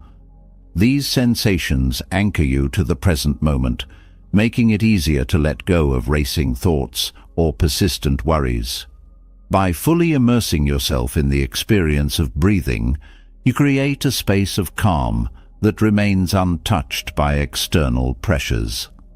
Another profound practice is alternate nostril breathing, or nadi shodhana. This technique involves closing one nostril while inhaling through the other, then switching nostrils for the exhale.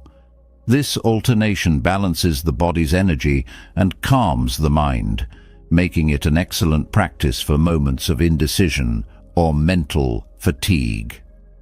Alternate nostril breathing encourages a sense of harmony, aligning your inner state with the steadiness of your breath. Using the breath as an anchor also fosters resilience in the face of uncertainty. When life feels unpredictable, the breath remains constant, offering a reliable point of connection. By turning to the breath, you remind yourself that while you may not control external events, you can always choose how you respond.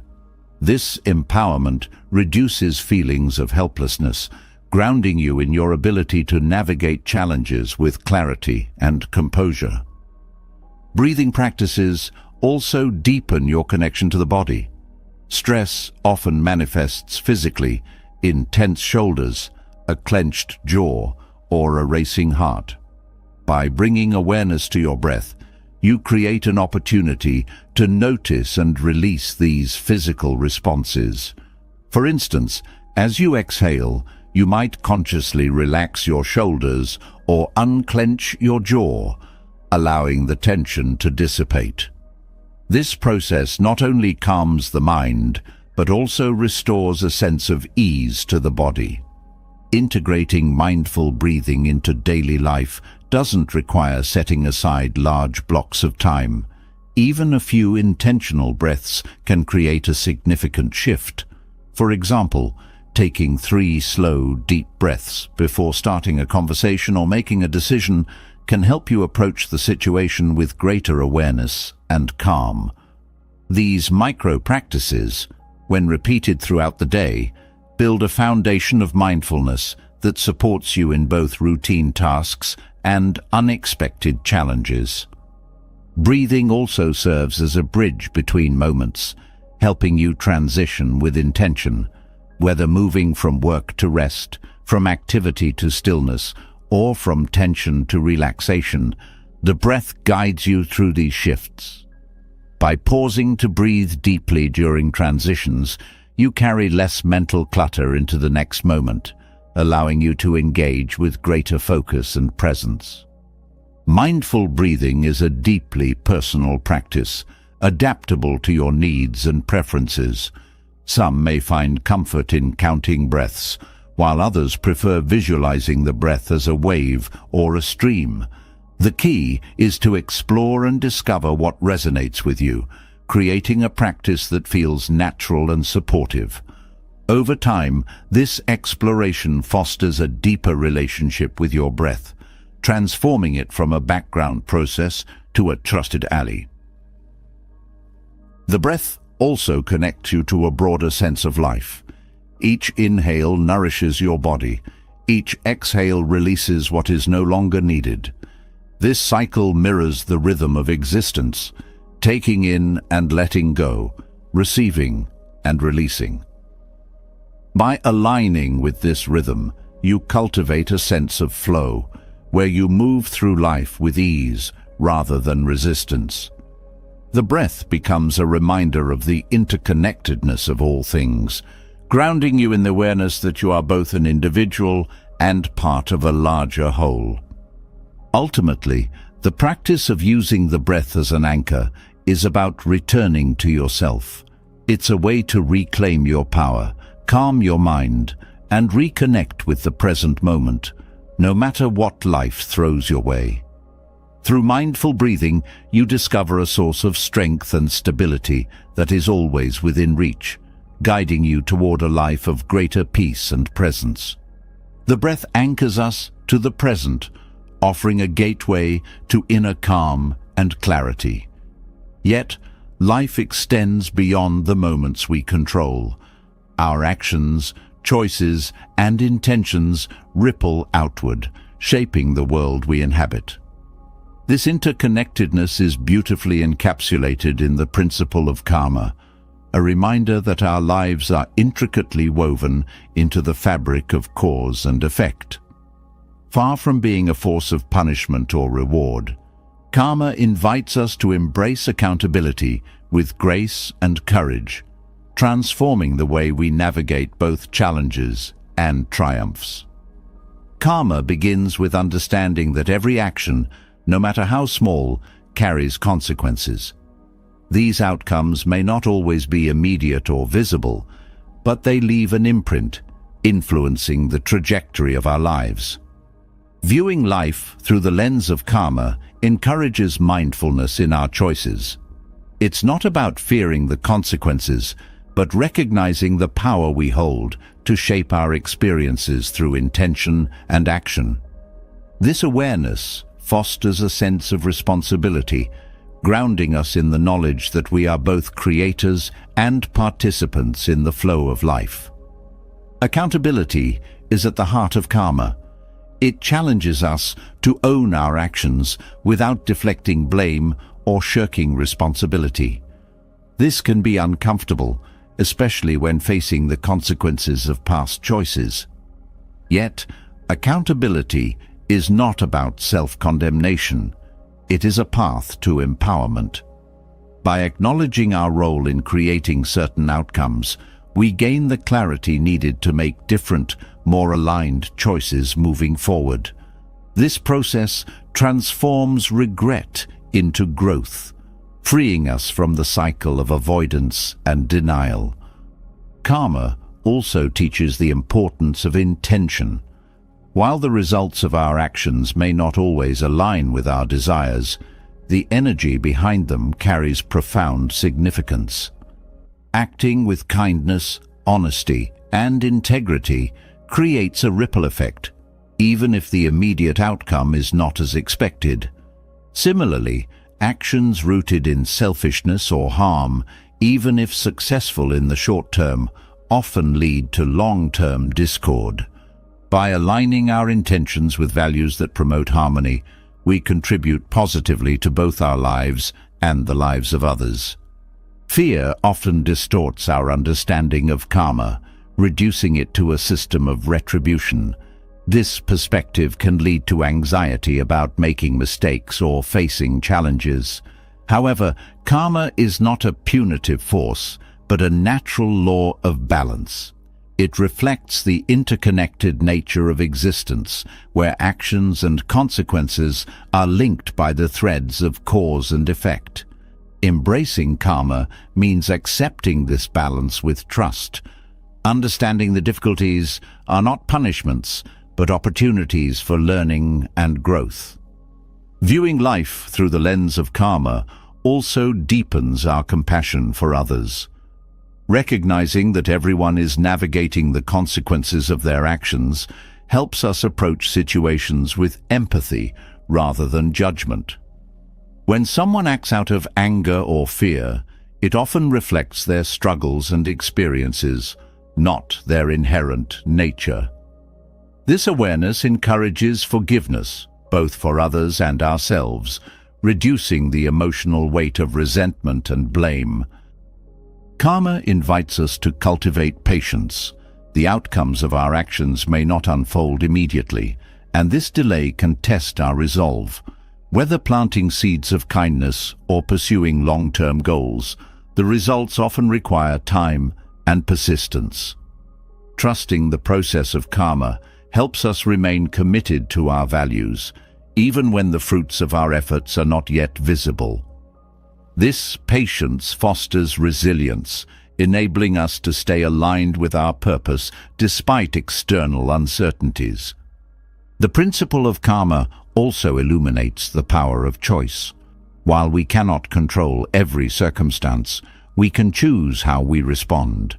Each response creates new ripples, shaping future experiences. This perspective shifts our focus from what happens to us to how we engage with life. By taking responsibility for our choices, we reclaim our agency, transforming challenges into opportunities for growth and self-discovery. One of karma's most profound lessons is the interconnectedness of all life. Our actions do not exist in isolation, but influence the people, environments, and systems around us. This interconnectedness reminds us that our choices matter, not just for ourselves, but for the collective whole. Acts of kindness, generosity, and care ripple outward, touching lives we may never know. Similarly, harmful actions extend beyond their immediate targets, creating waves of discord. This understanding deepens our commitment to living with intention and compassion. Karma also challenges the illusion of control. While our actions shape outcomes, we cannot predict or dictate every result. This unpredictability teaches humility, reminding us that life is a dance of effort and surrender. By focusing on what we can control, our intentions, attitudes, and choices, we navigate uncertainty with grace. This balance between action and acceptance reduces anxiety, allowing us to engage fully without becoming attached to specific results.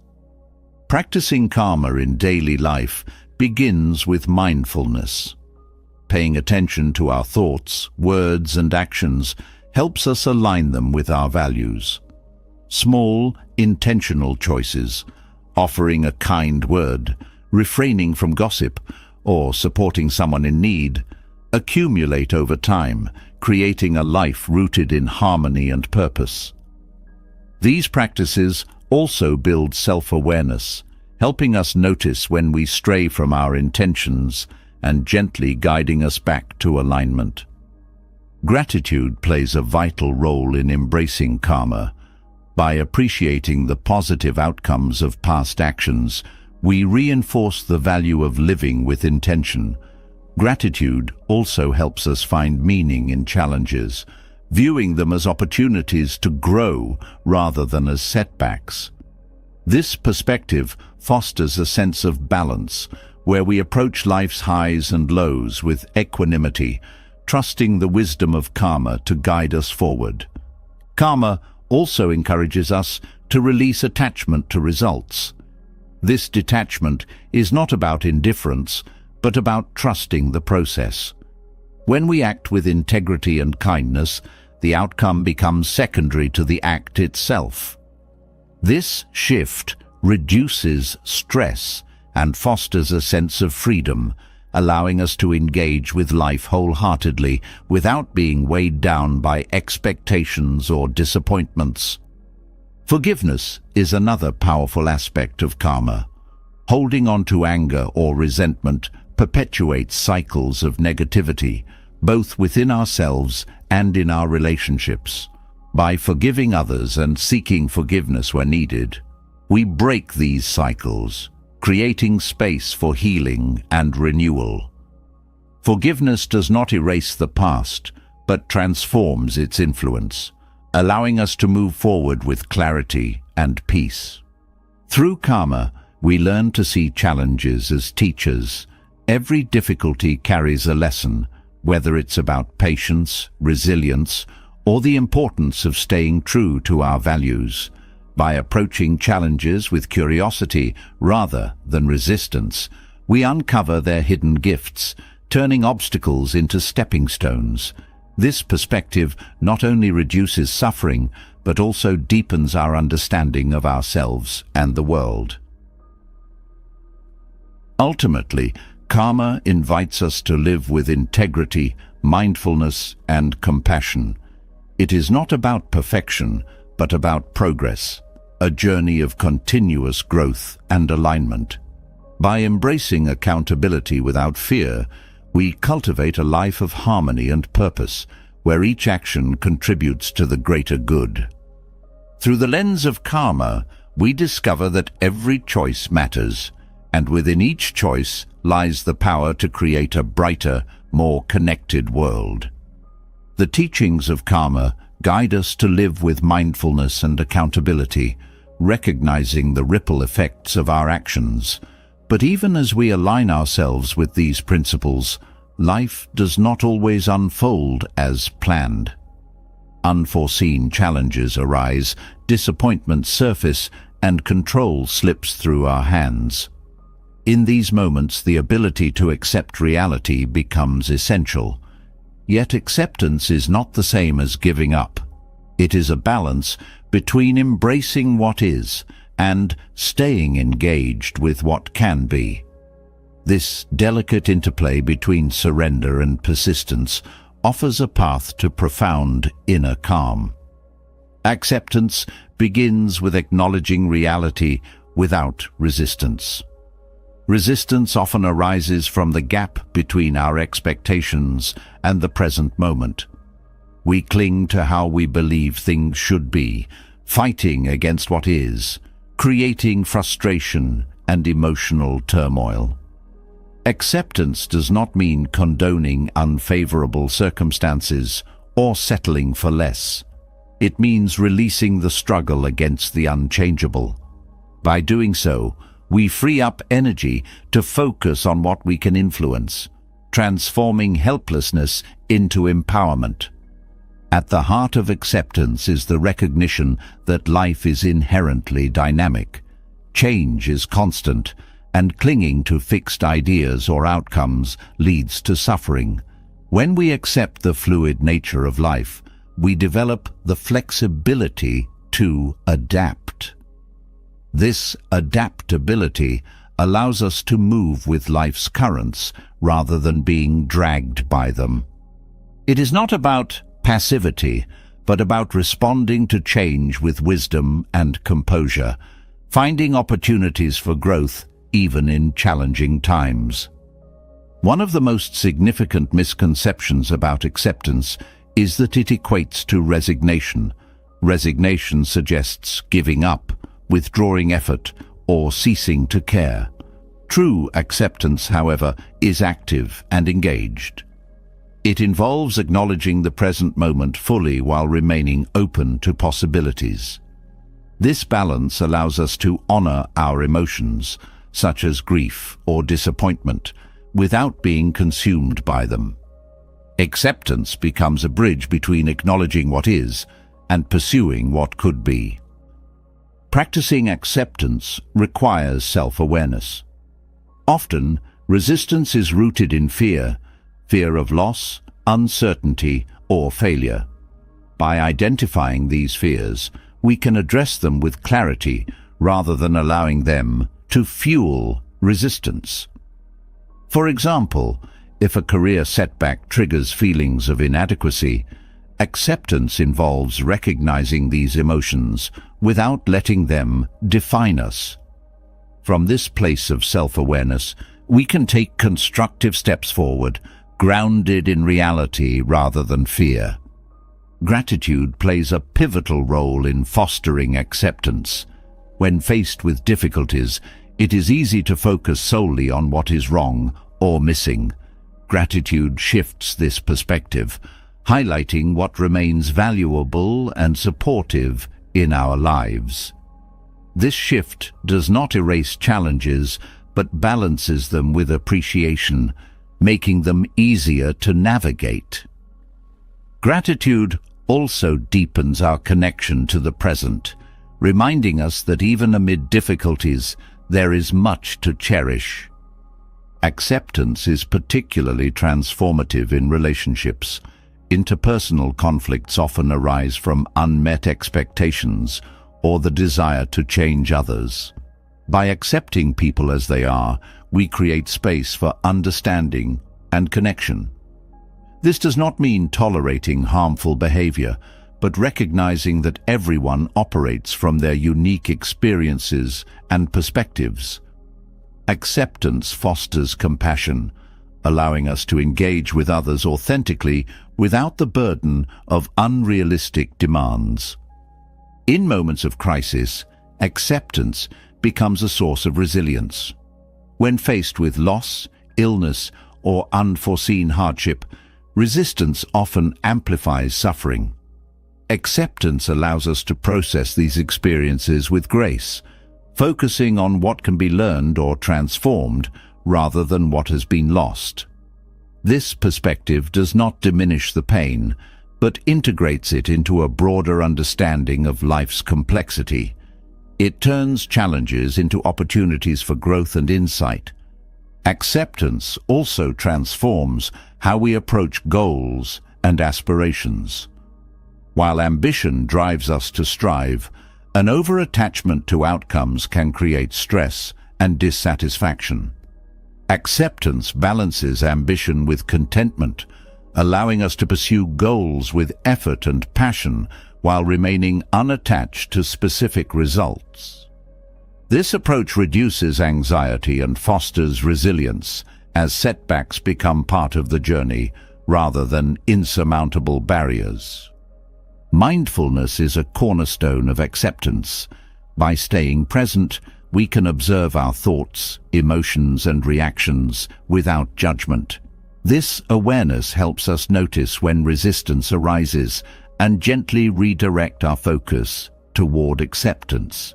For instance, if a plan falls apart, mindfulness allows us to acknowledge disappointment without spiraling into frustration. It reminds us that the present moment, no matter how imperfect, is still worthy of our attention and care. Letting go is an integral part of acceptance. Holding on to the past, whether regrets, grudges, or missed opportunities, anchors us in resistance. Letting go does not mean forgetting or dismissing. It means releasing the emotional weight that these attachments carry. By freeing ourselves from the grip of the past, we create space for new experiences and perspectives, fostering a sense of lightness and possibility. Acceptance is also about embracing imperfection, both in ourselves and in the world. The pursuit of perfection often leads to dissatisfaction, as reality rarely aligns with idealized expectations. Acceptance invites us to appreciate the beauty of imperfection, recognizing that flaws and challenges are part of what makes life meaningful.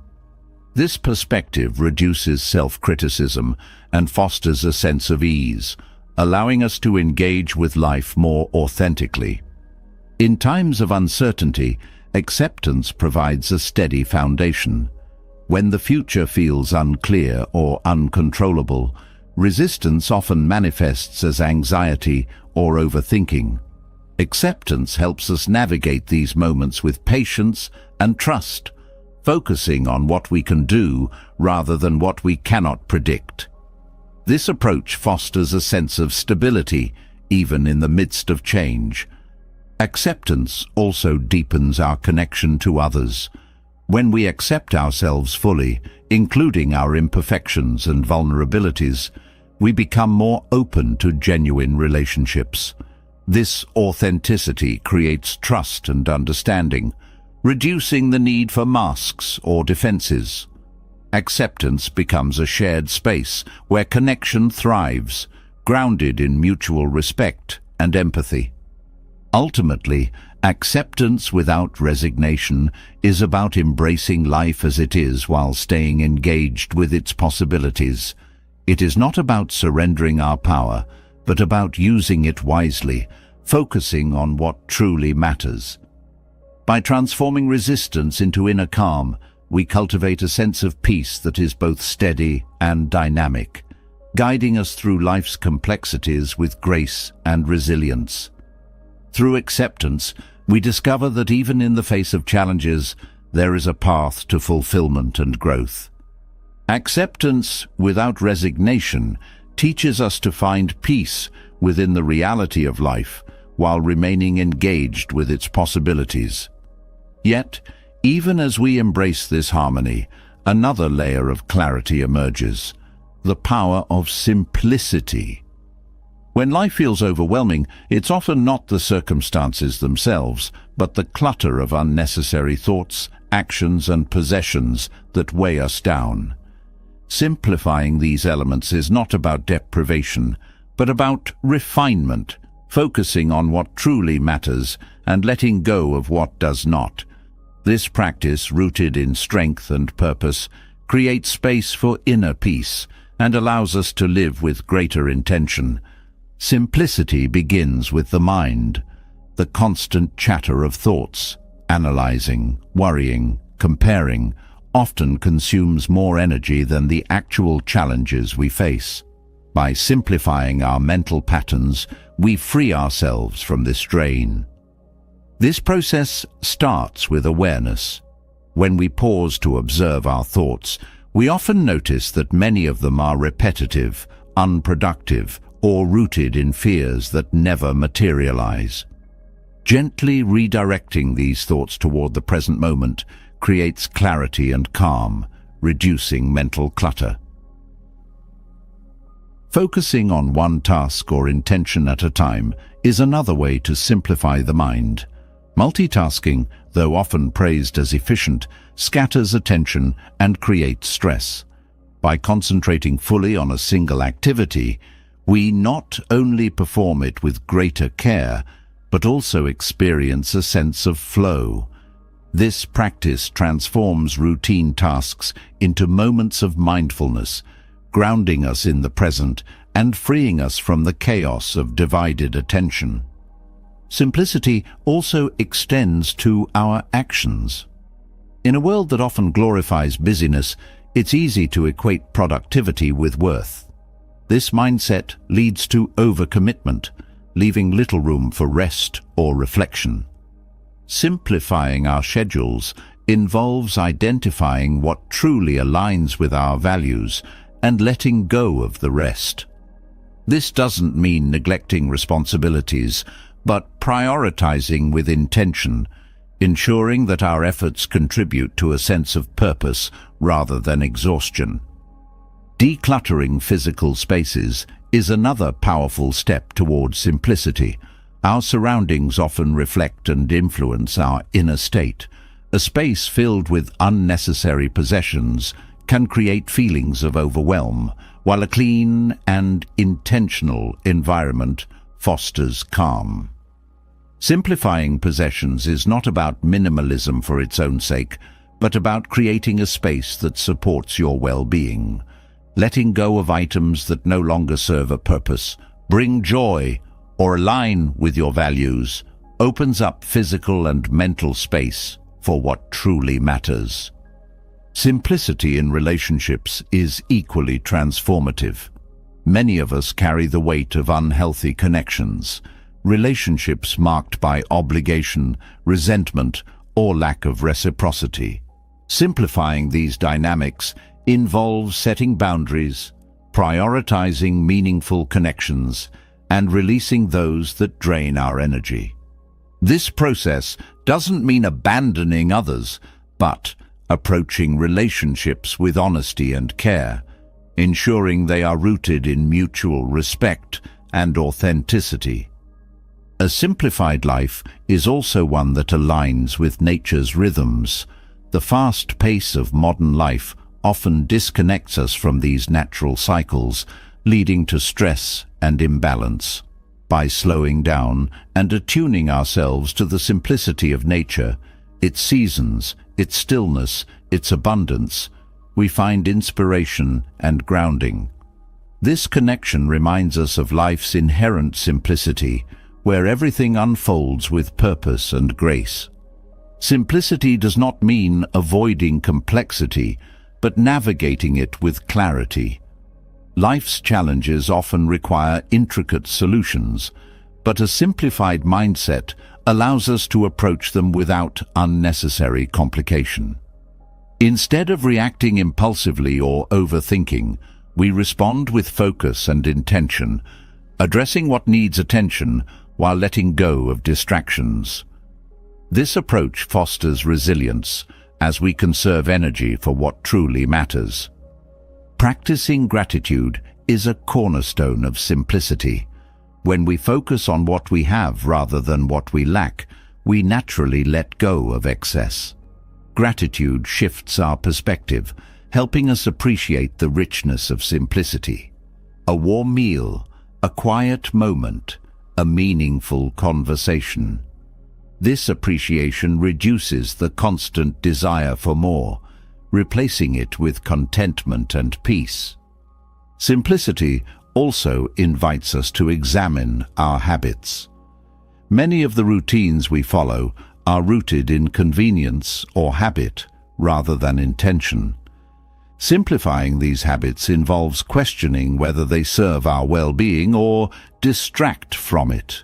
For instance, reducing mindless scrolling on devices or simplifying meal planning can create time and space for more meaningful activities. This process is not about rigid discipline, but about aligning our habits with our values. Incorporating simplicity into spiritual practices deepens its impact. Meditation, for example, is an act of simplifying the mind, letting go of distractions and focusing on the breath or a point of awareness. This practice cultivates a sense of inner stillness, allowing us to connect with the essence of who we are, beyond the noise of daily life. Similarly, acts of service or kindness, stripped of ego or expectation, reflect the simplicity of giving and receiving with an open heart. Simplicity also reshapes our relationship with time. The constant rush to achieve or acquire often leaves us feeling that there is never enough time. Simplifying our perspective on time involves recognizing it as a finite yet abundant resource, one that can be spent intentionally. By focusing on quality over quantity, whether in work, leisure, or relationships, we create a sense of fulfillment that transcends the ticking clock. Letting go is at the heart of simplicity, whether it's physical possessions, outdated beliefs, or emotional baggage. Releasing what no longer serves us creates freedom. This process can be challenging, as attachments often carry memories or comfort. Yet, by letting go, we honor the past while making room for the present. This act of release fosters a sense of lightness, where life becomes less about holding on and more about embracing what is. Simplicity also nurtures creativity. When the mind is cluttered with distractions or the environment is filled with excess, creativity often feels stifled. Simplifying these spaces creates room for inspiration, allowing ideas to flow naturally. This is not just about artistic creativity, but about problem-solving, innovation, and the ability to see possibilities in everyday life. Ultimately, simplicity is an act of returning to what is essential. It is not about deprivation, but about abundance. The abundance of clarity, purpose, and peace that comes from focusing on what truly matters. By simplifying our thoughts, actions, and surroundings, we create a foundation for a life that is both grounded and expansive. This practice, rooted in strength and intention, transforms how we engage with the world, offering a path to unshakable peace and fulfillment. Simplifying life allows us to strip away what is unnecessary, bringing clarity and a deep sense of peace. Yet, even as we declutter our minds, actions, and environments, a subtler layer of attachment often lingers. The fixed ideas and beliefs we hold about ourselves, others, and the world. These constructs shape how we perceive and react, often binding us to expectations that create unnecessary suffering. The emptiness doctrine offers a profound path to liberation by challenging us to release these rigid views, enabling us to navigate life with freedom, adaptability, and authenticity. At its core, the concept of emptiness is not about negation or void, but about possibility and openness. It reveals that things, people, and situations do not inherently possess fixed meanings or attributes. Instead, meaning arises from context, perspective, and interdependence. Recognizing this fluidity allows us to step back from the labels and assumptions that often narrow our understanding. By letting go of rigid beliefs, we open ourselves to seeing life as it truly is, dynamic, interconnected, and full of potential. The emptiness doctrine begins with questioning the stories we tell ourselves. These narratives often stem from past experiences or cultural conditioning, creating a framework through which we interpret the present. While these stories can provide comfort or identity, they also limit our growth. For instance, believing "I am not good at relationships" or "success means achieving X" locks us into patterns of thought that shape our actions and expectations. Embracing emptiness involves recognizing these stories as constructs rather than truths, allowing us to rewrite them or let them go entirely. Letting go of fixed ideas also transforms our relationships. Often, we view others through the lens of expectation, projecting qualities or roles onto them that may not align with their reality. This creates tension and disappointment when people fail to meet our preconceived notions. The emptiness doctrine encourages us to approach others with curiosity and openness, free from the constraints of judgment or assumption. This perspective fosters deeper understanding and connection, as it allows relationships to evolve naturally rather than conforming to static ideals. The concept of emptiness extends to how we perceive challenges and obstacles.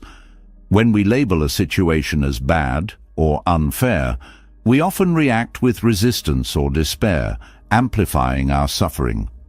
Emptiness invites us to see challenges not as fixed adversities, but as neutral events shaped by our interpretation. This shift enables us to respond with creativity and resilience, transforming difficulties into opportunities for growth and insight. Embracing emptiness also frees us from the grip of rigid expectations. Expectations often arise from a desire for control, rooted in the belief that life should unfold a certain way.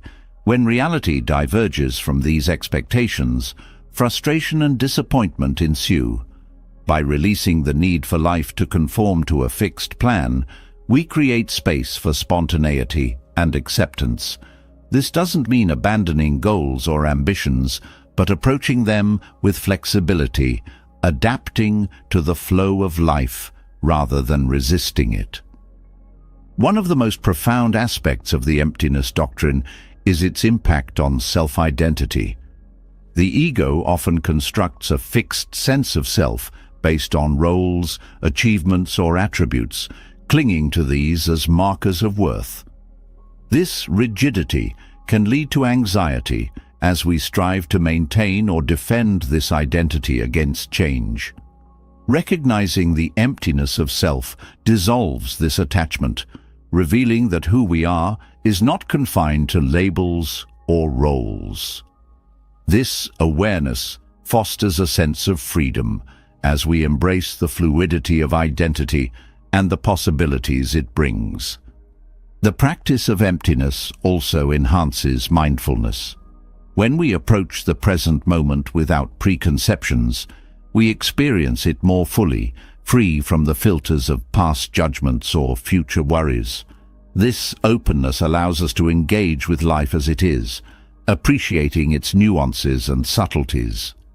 Whether observing a sunset, engaging in conversation, or facing a challenge, the lens of emptiness brings clarity and depth to our experiences.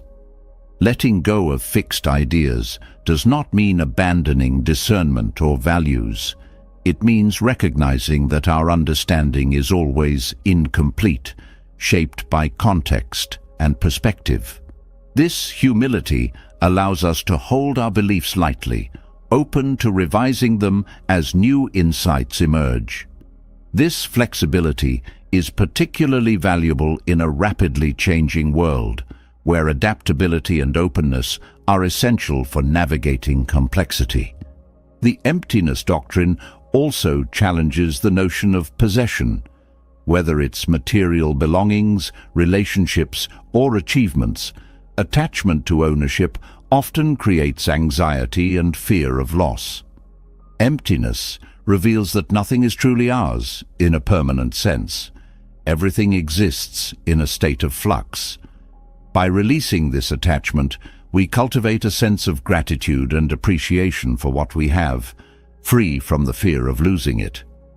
This perspective fosters contentment and reduces the need for constant accumulation or validation. Practicing emptiness involves cultivating awareness of interdependence. Nothing exists in isolation. every action, thought and event is influenced by countless factors. This interconnectedness reminds us of our place within the larger web of life, dissolving the illusion of separateness. This awareness fosters compassion as we recognize that our well-being is intertwined with that of others and the world around us. Another profound aspect of emptiness is its ability to dissolve fear. Much of our fear arises from clinging to fixed ideas about safety, success, or identity. When these constructs are threatened, fear intensifies. By embracing emptiness, we release the need for certainty, trusting in the fluidity and resilience of life. This trust reduces fear, allowing us to face uncertainty with courage and grace. The emptiness doctrine also deepens our relationship with time. Fixed ideas often anchor us to the past or propel us into the future, creating regret or anxiety. Emptiness frees us from these anchors, grounding us in the present moment. This perspective allows us to engage with time more intentionally, appreciating its fleeting nature while letting go of the need to control it.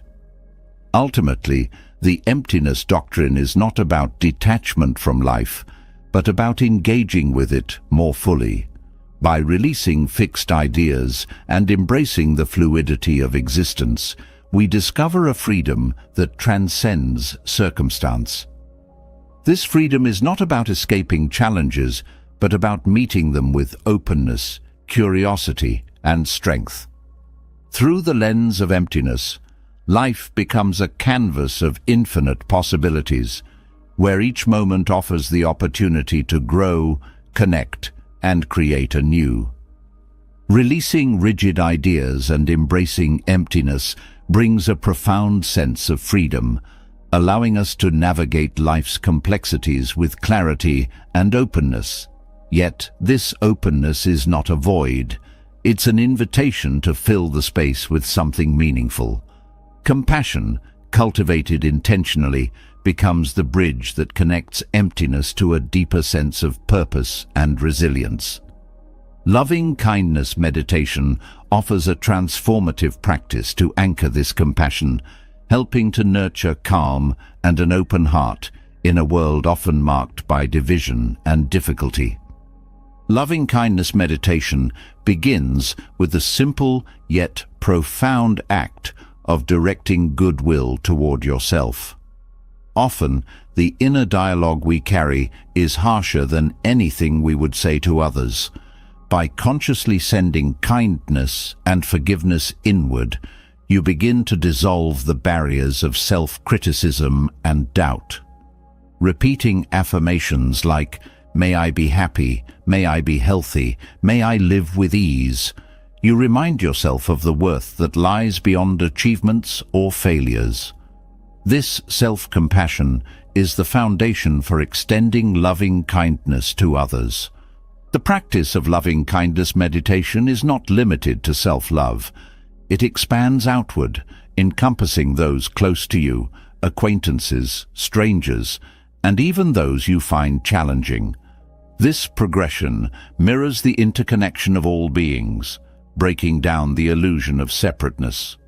When you send goodwill to someone you care for, the warmth of that bond reinforces your own sense of connection. Extending the same intention to a stranger reminds you of the shared humanity that binds us all. Sending compassion to someone who has caused you pain becomes a powerful act of release, freeing you from the grip of resentment. Loving kindness meditation rewires the mind for empathy. In a world that often prioritizes competition and self-preservation, this practice softens the tendency toward judgment or indifference. Instead of seeing others as obstacles or adversaries, you begin to view them through the lens of shared struggles and joys. This perspective reduces conflict and fosters a sense of unity, making it easier to navigate relationships with understanding and grace. Compassion, cultivated through loving kindness meditation, also strengthens resilience. Life's challenges often test our emotional endurance, and the natural response to stress is contraction of thoughts, emotions, and even the body. Loving kindness meditation counteracts this by fostering expansion. As you cultivate goodwill, you create space for emotions to flow without being overwhelming. This practice shifts your focus from the weight of a challenge to the broader context of connection and care, providing a sense of balance even in difficult times. Another profound benefit of loving kindness meditation is its ability to dissolve fear. Fear often arises from perceived threats to our well-being, whether physical, emotional, or social. By directing compassion toward yourself and others, you shift the narrative from one of defensiveness to one of openness. Fear thrives on isolation, but compassion reminds you that you are part of something larger, reducing its hold. This practice also transforms how you approach conflict. When emotions flare, the instinct is often to protect or retaliate. Loving kindness meditation trains you to pause, grounding your response in empathy rather than reactivity. This doesn't mean condoning harmful behavior, but approaching it with the intention of understanding and resolution. Compassion becomes a shield, not of avoidance, but of strength, allowing you to navigate conflicts with clarity and purpose. The ripple effects of loving kindness meditation extend beyond individual interactions. As your capacity for compassion grows, it influences the energy you bring to the spaces you inhabit. Whether in your workplace, community, or home, the practice fosters a culture of kindness. Your actions and presence inspire others to respond with the same warmth, creating an environment where collaboration and understanding thrive. Incorporating loving kindness meditation into daily life does not require extended periods of solitude. Even a few moments of intention can create profound shifts. While waiting in line, you might silently wish well for those around you. During a walk, you can direct kindness toward the people, animals, or nature you encounter. These small acts of compassion, practiced consistently, accumulate, creating a foundation of goodwill that supports you throughout the day. The practice also invites you to confront the limits of compassion and stretch them gently. There may be people or situations that initially feel resistant to your goodwill. This resistance is natural, reflecting the emotional layers we carry. Loving kindness meditation encourages you to acknowledge these feelings without judgment, gradually working toward inclusion. Over time, this process transforms the edges of your compassion into new possibilities for connection and healing. Loving kindness meditation is not a passive practice, it is deeply active. By choosing to cultivate compassion, you take a stand against indifference and negativity. It is a way of aligning your actions with your values, ensuring that your interactions leave a positive imprint. This alignment fosters a sense of integrity and fulfillment, as your external actions reflect your internal intentions. The physiological benefits of loving kindness meditation also support emotional resilience. Studies have shown that this practice reduces stress and increases feelings of well-being. As you engage in the meditation, your body responds by lowering cortisol levels and enhancing the production of oxytocin, often referred to as the love hormone. This physical shift reinforces the emotional and mental calm cultivated through the practice, creating a holistic sense of balance. Compassion through loving kindness meditation also deepens self-awareness. As you extend goodwill to yourself and others, You become more attuned to the subtleties of your emotions and thoughts. This awareness helps you identify patterns that may hinder your growth, such as tendencies towards self-judgment or resentment. By acknowledging these patterns with compassion, you create the space to transform them, fostering greater emotional freedom. One of the most transformative aspects of loving-kindness meditation is its ability to build trust, both in yourself and in life. Trust in yourself arises as you see the impact of your intentions, reinforcing your belief in your capacity for kindness and resilience. Trust in life grows as you recognize the interconnectedness of all beings, understanding that even small acts of compassion contribute to a larger web of goodwill. Ultimately, loving-kindness meditation is a practice of empowerment. It reminds you that while you cannot control the actions of others or the circumstances of life, you can choose how you engage with them. By anchoring yourself in compassion, you navigate life's uncertainties with a sense of purpose and calm. This strength, rooted in kindness, becomes a guiding force, helping you remain open-hearted and resilient no matter what unfolds.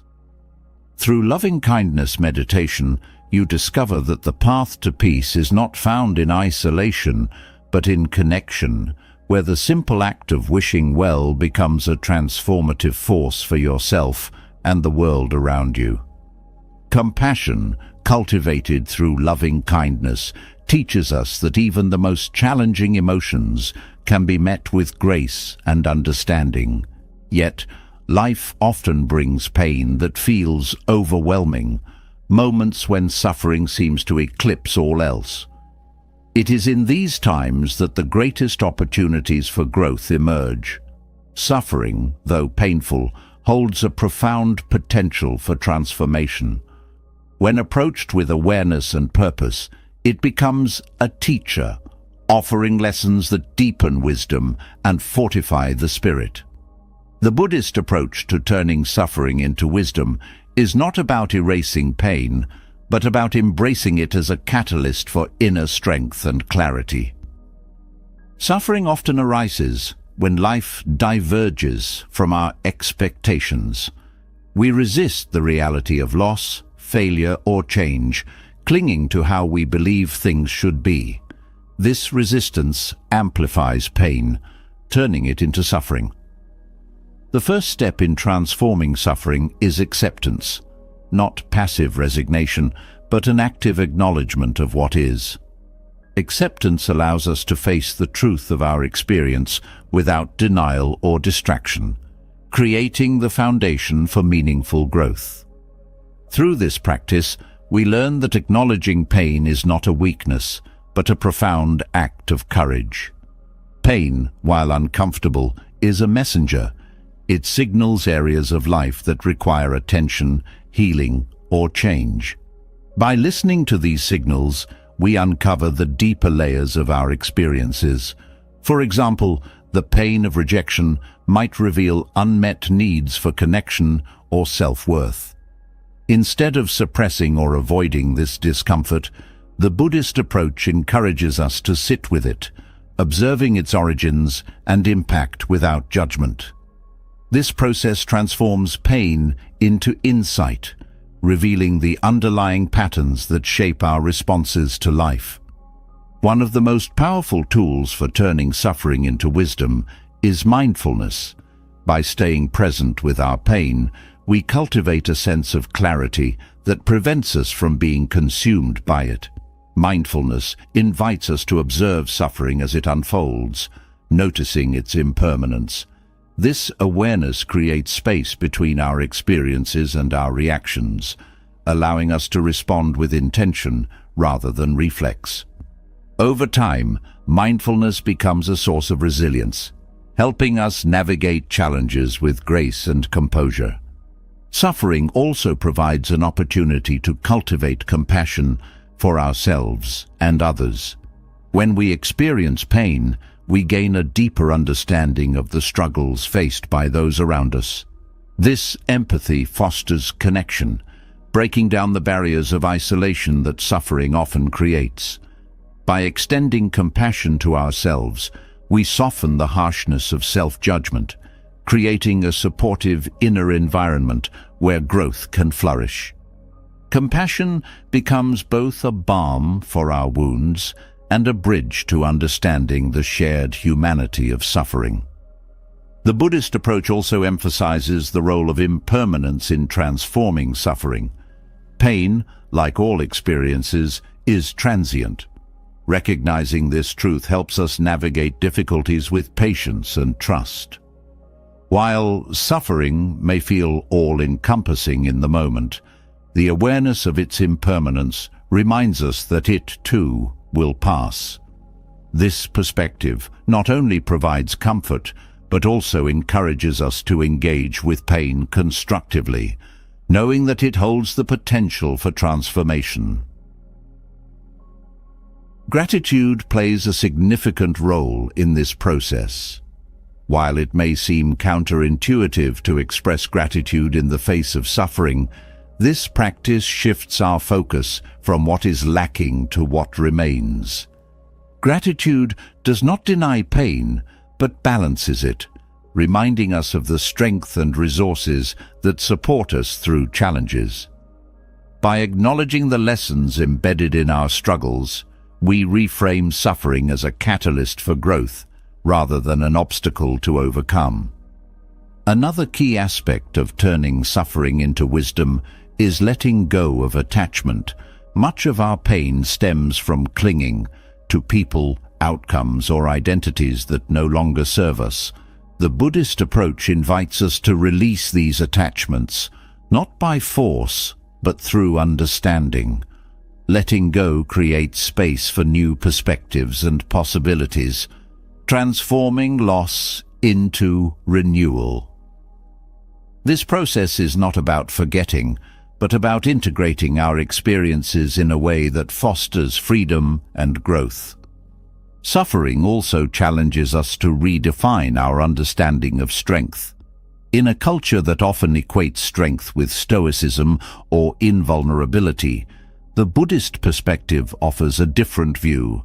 True strength lies in vulnerability, in the willingness to face pain with openness and curiosity.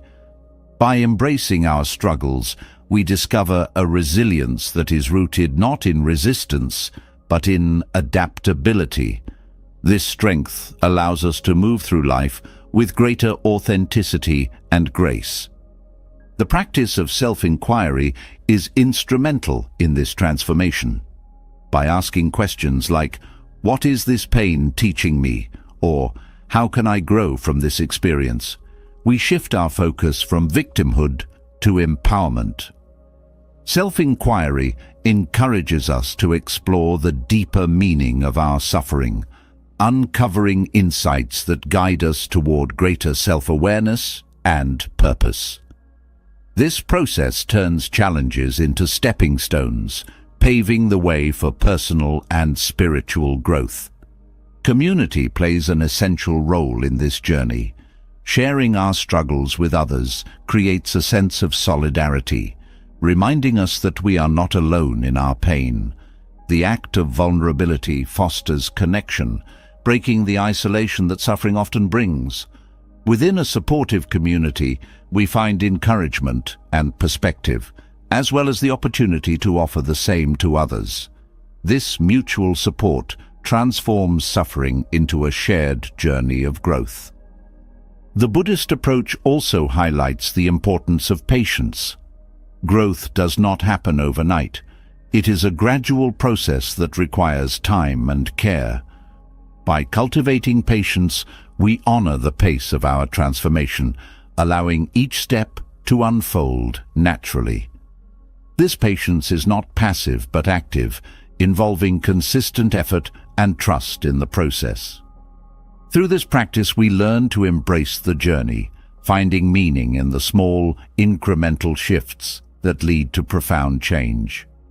Suffering, when embraced with awareness, also deepens our connection to life's impermanence. It reminds us of the fleeting nature of all experiences, prompting us to cherish the present moment. This awareness fosters a sense of gratitude for life's beauty and fragility, even amid challenges. By grounding ourselves in the present, we reduce the weight of regret or anticipation, finding peace in the here and now. Ultimately, turning suffering into wisdom is about transformation. It is not about erasing pain, but about allowing it to shape us in ways that deepen our understanding and fortify our spirit. Through mindfulness, compassion, and self-inquiry, we uncover the lessons embedded in our struggles, transforming them into sources of strength and clarity.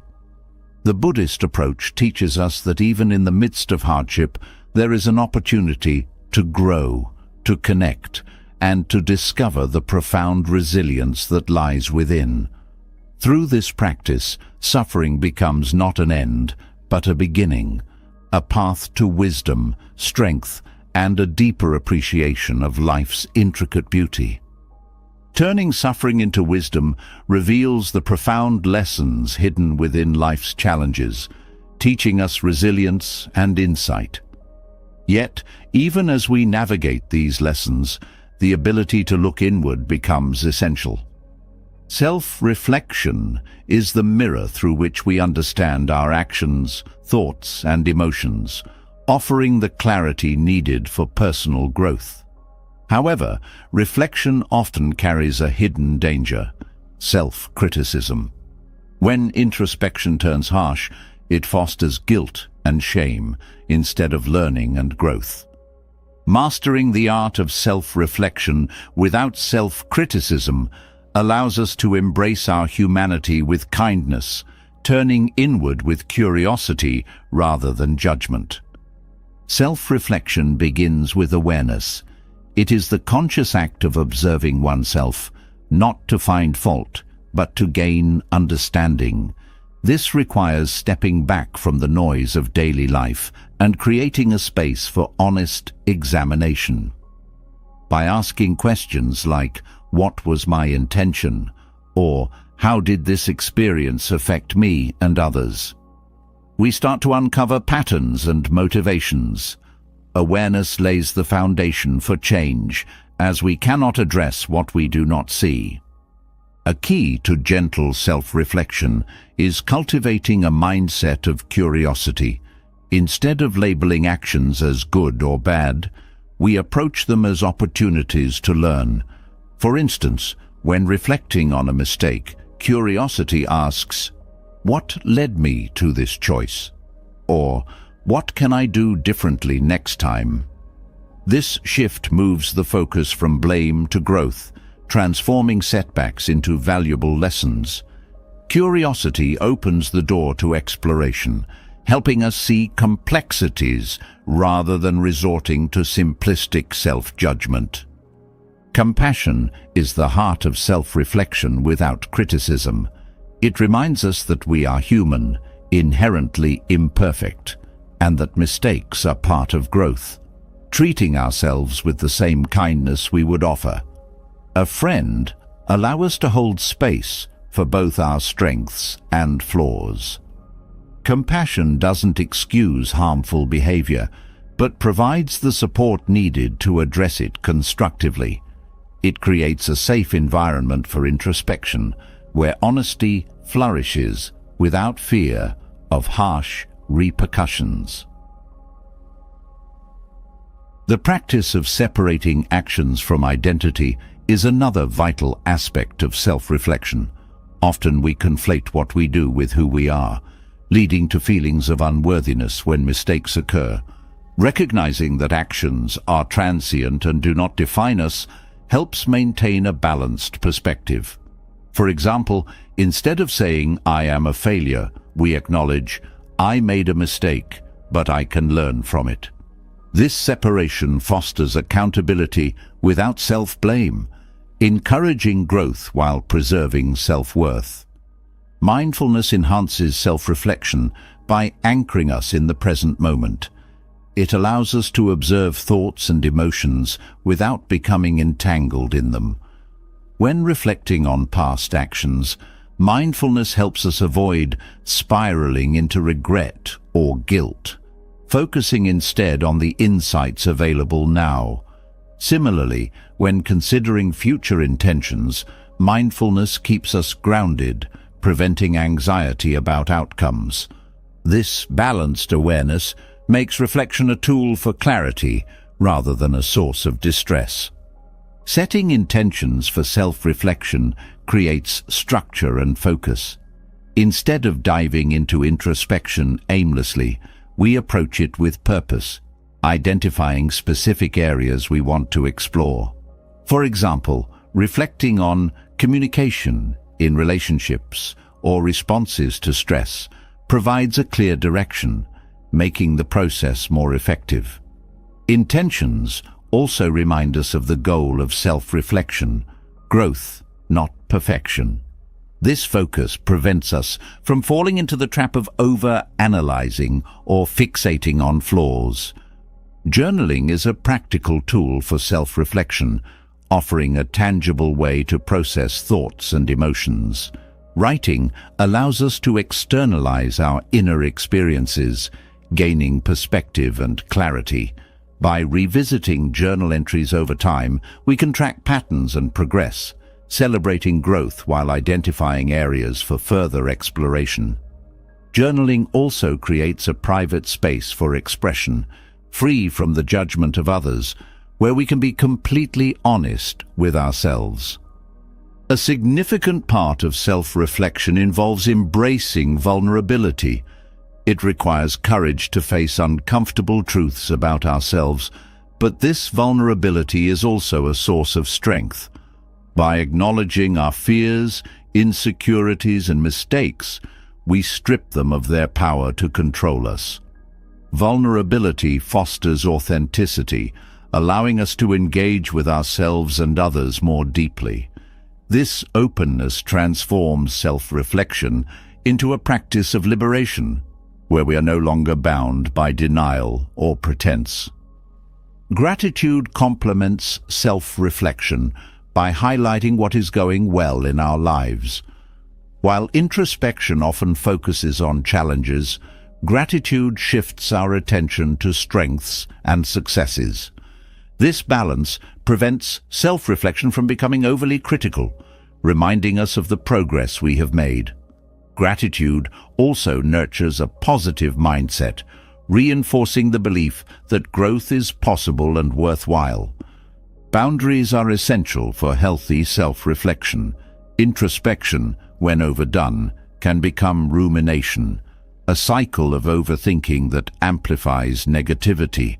Setting limits on reflective practices, such as allocating specific times or durations, ensures that they remain constructive. Boundaries also help us balance self-reflection with action, encouraging us to apply insights rather than getting stuck in analysis. Seeking feedback from trusted individuals enhances self-reflection by providing external perspectives.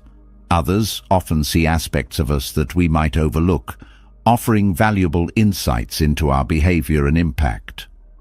However, it's important to approach feedback with discernment, considering the source and context.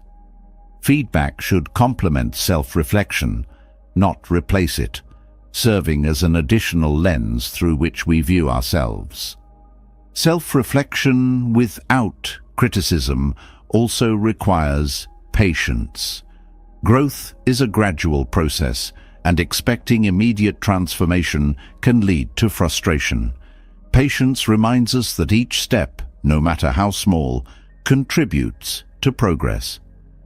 By celebrating incremental changes, we sustain motivation and cultivate a sense of self-compassion. Patience also helps us navigate setbacks with resilience, viewing them as part of the journey rather than failures. Connecting self-reflection to broader values and goals gives it meaning and direction. Reflecting on how our actions align with our principles or aspirations deepens our understanding of ourselves.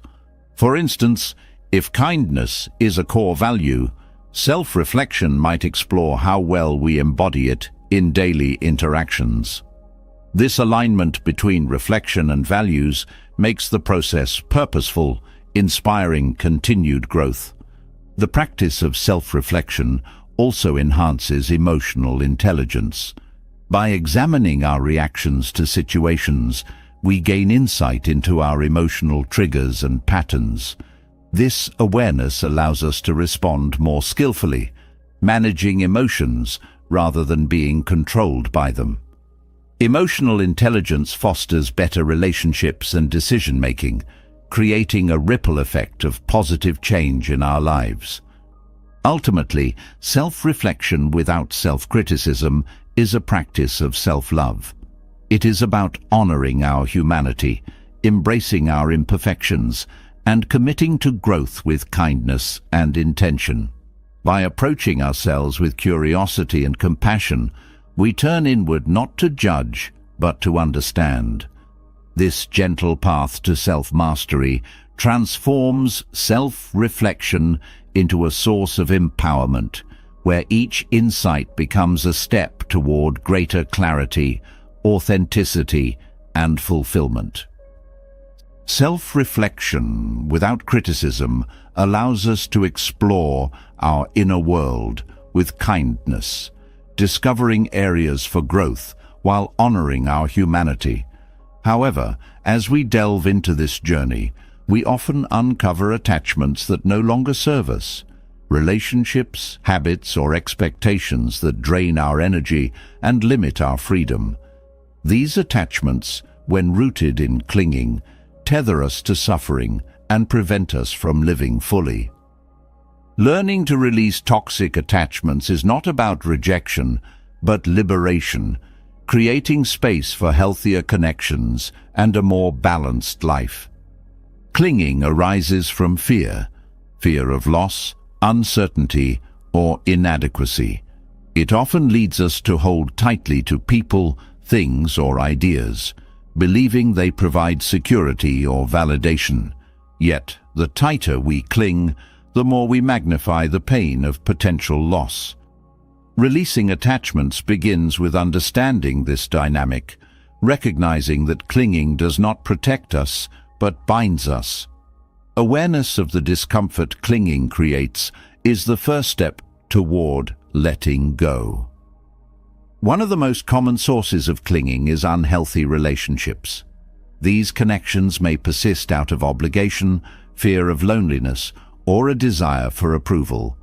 However, relationships built on dependency or control often become sources of tension and resentment. Letting go of toxic relationships involves assessing whether the connection nurtures mutual respect and growth. Releasing such attachments does not mean abandoning others. It means prioritizing your well-being and seeking relationships that align with your values. Material possessions can also become attachments that weigh us down. The desire for ownership often stems from the belief that objects provide status, comfort, or happiness. While possessions can enrich our lives, excessive attachment leads to clutter, both physical and mental. Releasing attachment to material things involves shifting focus from accumulation to appreciation.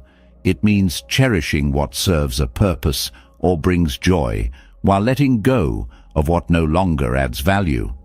This practice fosters simplicity and clarity, reducing the burden of excess. Expectations are another form of attachment that can create unnecessary suffering. We often cling to how we believe life should unfold, setting rigid standards for ourselves and others. When reality deviates from these expectations, frustration and disappointment arise. Letting go of expectations requires embracing flexibility, understanding that life is inherently uncertain and fluid.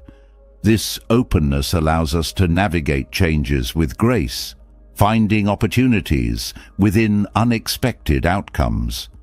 Clinging to past experiences, whether regrets or nostalgias, also limits our ability to move forward. The past, while formative, cannot be changed, and dwelling on it prevents us from engaging fully with the present.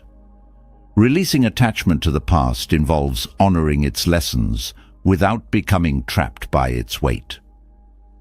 Practices such as journaling or mindfulness can help process lingering emotions, creating a sense of closure and freedom. Similarly, attachment to future outcomes can create anxiety. The desire to control what lies ahead often leads to over-planning or worry, robbing us of the ability to enjoy the present. Releasing this attachment involves focusing on what can be done now, trusting the process rather than fixating on results. This shift fosters a sense of calm and presence, allowing us to engage with life as it unfolds. Self-identity is another area where clinging manifests. We often attach ourselves to roles, achievements, or characteristics, believing they define who we are. While identity provides structure, rigid attachment to it can create stress and resistance to change. Letting go of fixed identity involves recognizing that we are not static beings, but evolving individuals. This flexibility allows us to embrace new opportunities and perspectives, freeing us from the limitations of outdated self-concepts. Letting go also applies to beliefs and opinions. Clinging to a particular worldview can lead to rigidity and conflict, especially when faced with differing perspectives. Releasing attachment to being right involves humility and openness, recognizing that understanding is always partial and evolving. This practice fosters dialogue and connection, reducing the divisiveness that often arises from dogmatic thinking. The process of releasing attachments requires self-awareness. It involves identifying what we are holding on to and exploring why. Often, attachments fill emotional voids or provide temporary comfort, masking deeper needs. By addressing these underlying needs directly, whether for connection, security, or purpose, we reduce the reliance on external attachments, cultivating a sense of inner stability. Boundaries play a crucial role in avoiding clinging. Clear boundaries help distinguish healthy connections from those that drain or harm us. Setting boundaries involves communicating your needs and limits with honesty and respect, ensuring that relationships and commitments align with your values. This practice fosters mutual understanding and reduces the likelihood of dependency or control. Gratitude is a powerful tool for releasing attachments. By focusing on what we have rather than what we lack, we shift from a mindset of clinging to one of appreciation. Gratitude reminds us that contentment is not found in possessing more, but in cherishing the present moment. This perspective reduces the desire to cling, creating space for joy and fulfillment. Mindfulness enhances this process by bringing awareness to our attachments and their effects. Through mindfulness, we observe our thoughts and emotions without judgment, noticing when clinging arises. This awareness allows us to respond intentionally rather than reactively, choosing actions that align with our well-being. Mindfulness also grounds us in the present, reducing the pull of attachments tied to the past or future. Letting go of attachments does not mean detachment from life. It is about engaging fully without becoming ensnared. This balance allows us to experience joy, connection, and purpose without the fear of loss overshadowing these experiences. By releasing clinging, we create space for healthier relationships, clearer priorities, and a deeper sense of freedom. This practice also deepens resilience. Life is unpredictable, and clinging often amplifies the pain of change. Releasing attachments helps us navigate transitions with grace, adapting to new circumstances without losing our sense of self. This adaptability fosters a sense of strength as we learn to flow with life rather than resist it. Ultimately, avoiding clinging is about liberation. It is the process of unbinding ourselves from what limits our growth and joy, creating space for authenticity and balance. By releasing toxic attachments, we reclaim our energy and focus, discovering that true freedom lies not in holding on, but in letting go. Through this practice, we cultivate a life rooted in clarity, connection, and peace, where the weight of clinging no longer holds us back. Releasing toxic attachments frees us from the weight of unnecessary burdens, creating space for clarity and balance. Yet, in the quiet moments that follow letting go, we often encounter the most transformative opportunities for growth. Silence, often overlooked in a world full of noise, is a profound teacher. It holds the power to reveal truths, foster resilience, and guide us toward inner strength. Embracing silence is not about withdrawing from life, but about grounding ourselves in its essence, finding clarity and calm in the stillness. Silence is a space where the mind can rest from the endless chatter of thoughts and external distractions. In this quiet, we begin to notice what often goes unnoticed: our emotions, patterns, and the subtle workings of the mind. This awareness is not always comfortable, as it may bring up unresolved feelings or buried fears.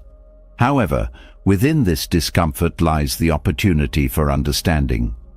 By sitting with silence, we confront what needs attention, allowing clarity to emerge from the chaos. One of the greatest gifts of silence is its ability to restore balance.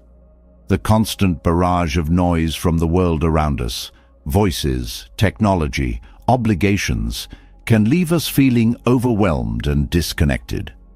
Silence acts as a counterbalance, providing a refuge where we can reconnect with ourselves. In these moments of quiet, we find the space to reflect, process, and recalibrate, regaining a sense of equilibrium and purpose. Silence also fosters emotional resilience.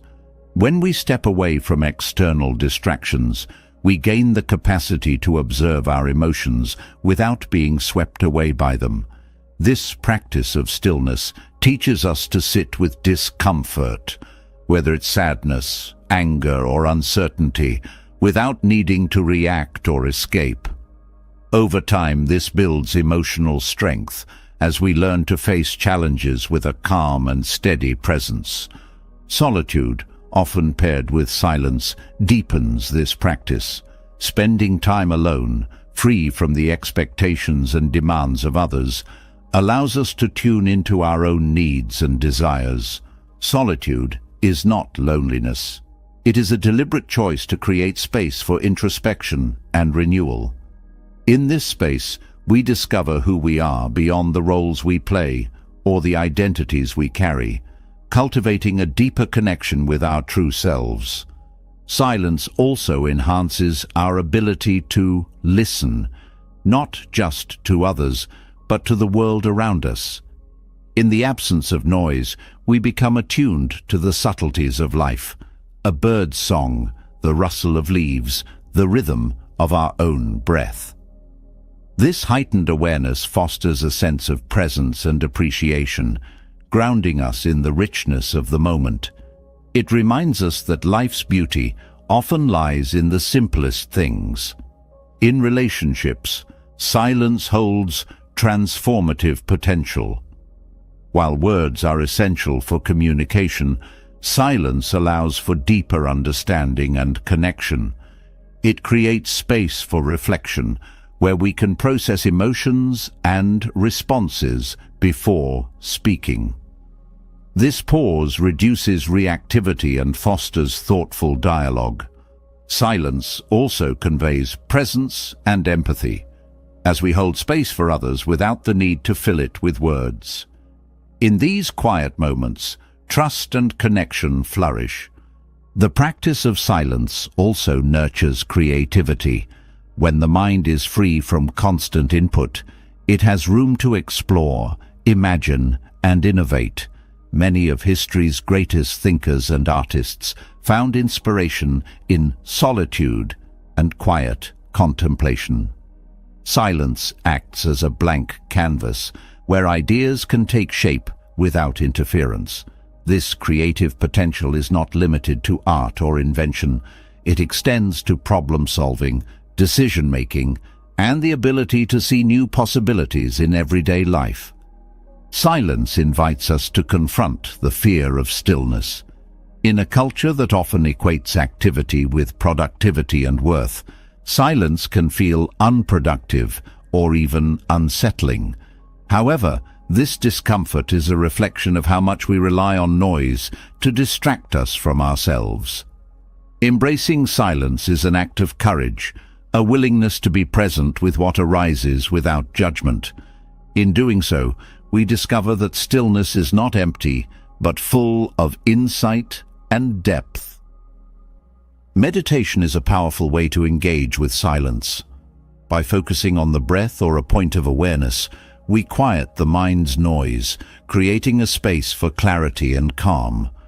This practice strengthens our ability to remain centered, even amid external chaos. Meditation also deepens self-awareness, revealing patterns and truths that are often obscured by the noise of daily life. Over time, this engagement with silence becomes a source of resilience and wisdom. Silence also teaches us about impermanence. In its stillness, we observe the ebb and flow of thoughts, emotions, and sensations, recognizing that nothing is fixed or permanent. This awareness fosters a sense of acceptance, helping us navigate life's changes with grace. By witnessing the transient nature of our experiences, we let go of attachment and resistance, finding peace in the flow of life. Gratitude often emerges in silence. When the noise fades, we become more attuned to the gifts of the present moment. A kind gesture, a peaceful morning, the warmth of the sun. This awareness deepens our appreciation for life's simple joys, shifting our focus from what is missing to what is present. Gratitude, nurtured in silence, becomes a source of contentment and resilience. The practice of silence also enhances our connection to the natural world. Nature's rhythms, its stillness, cycles, and quiet power mirror the lessons of silence. Spending time in nature without distractions fosters a sense of harmony and perspective, reminding us of our place within the larger web of life. This connection grounds us, reducing stress and fostering a sense of awe and humility. Silence, when integrated into daily life, becomes a wellspring of strength. Even brief moments of stillness, pausing before responding, taking a quiet walk, or sitting in solitude, create opportunities for reflection and renewal. These practices weave silence into the fabric of our days, transforming it from a rare occurrence into a consistent source of support. Ultimately, the power of silence lies in its ability to bring us home to ourselves.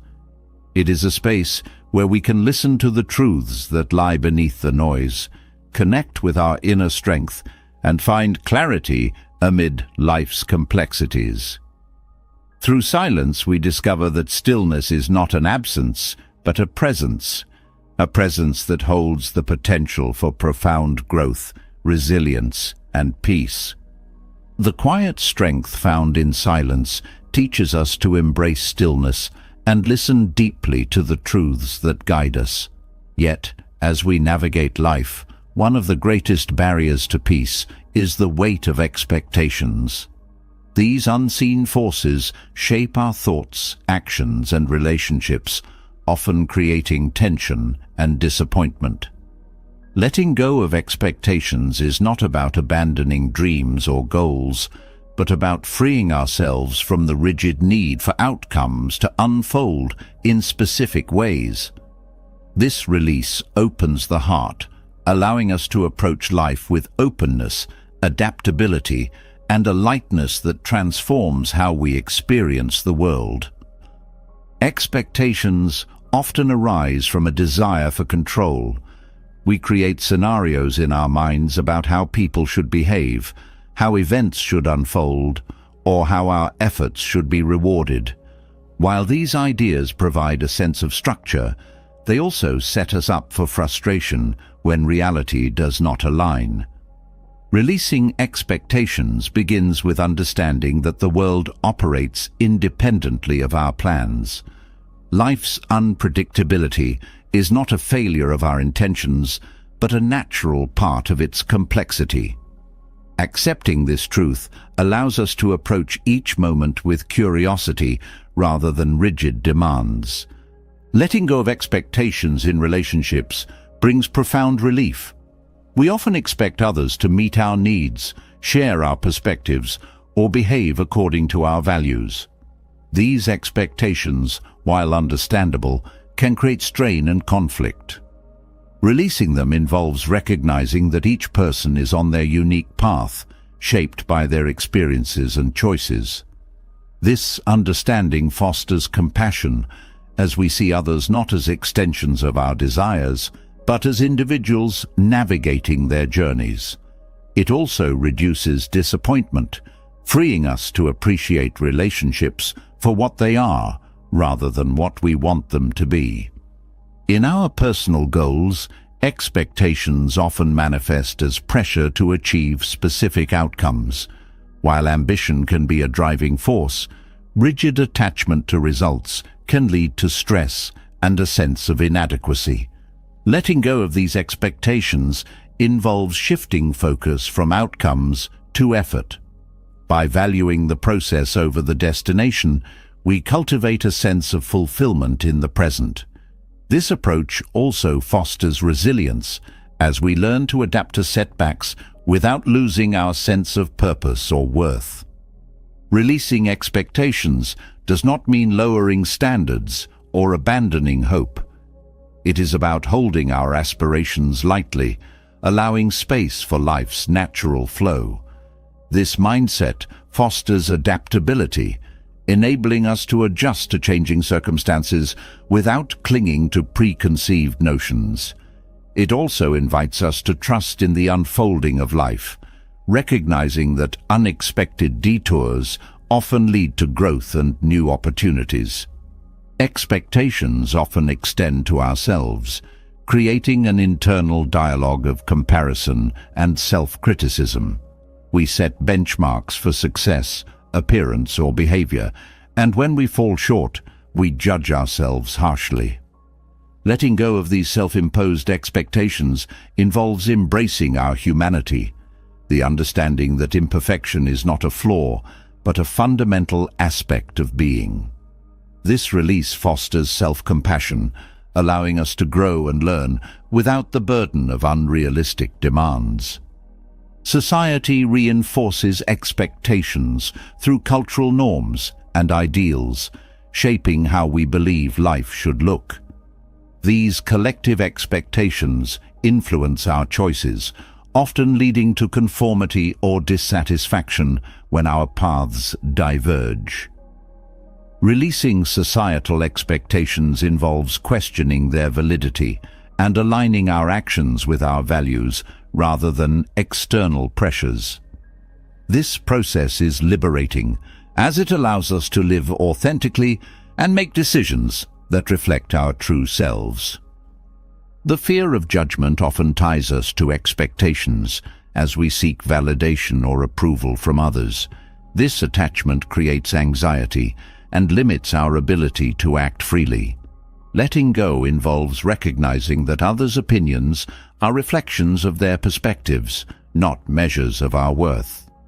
By releasing the need for validation, we reclaim our autonomy, allowing us to navigate life with confidence and integrity. Expectations also shape how we perceive time. We often attach timelines to milestones, creating stress when progress does not align with our schedules. Releasing these timelines involves trusting in the pace of our journey, understanding that growth and fulfillment unfold in their own time. This perspective fosters patience, reducing the urgency that often clouds our ability to appreciate the present. Gratitude is a powerful antidote to expectations. By focusing on what we have rather than what we lack, we shift from a mindset of entitlement to one of appreciation. Gratitude reminds us that life's gifts often come in unexpected forms, encouraging us to approach each day with an open heart. This practice reduces disappointment as we learn to find joy in the present rather than waiting for specific outcomes. Letting go of expectations also transforms our relationship with uncertainty.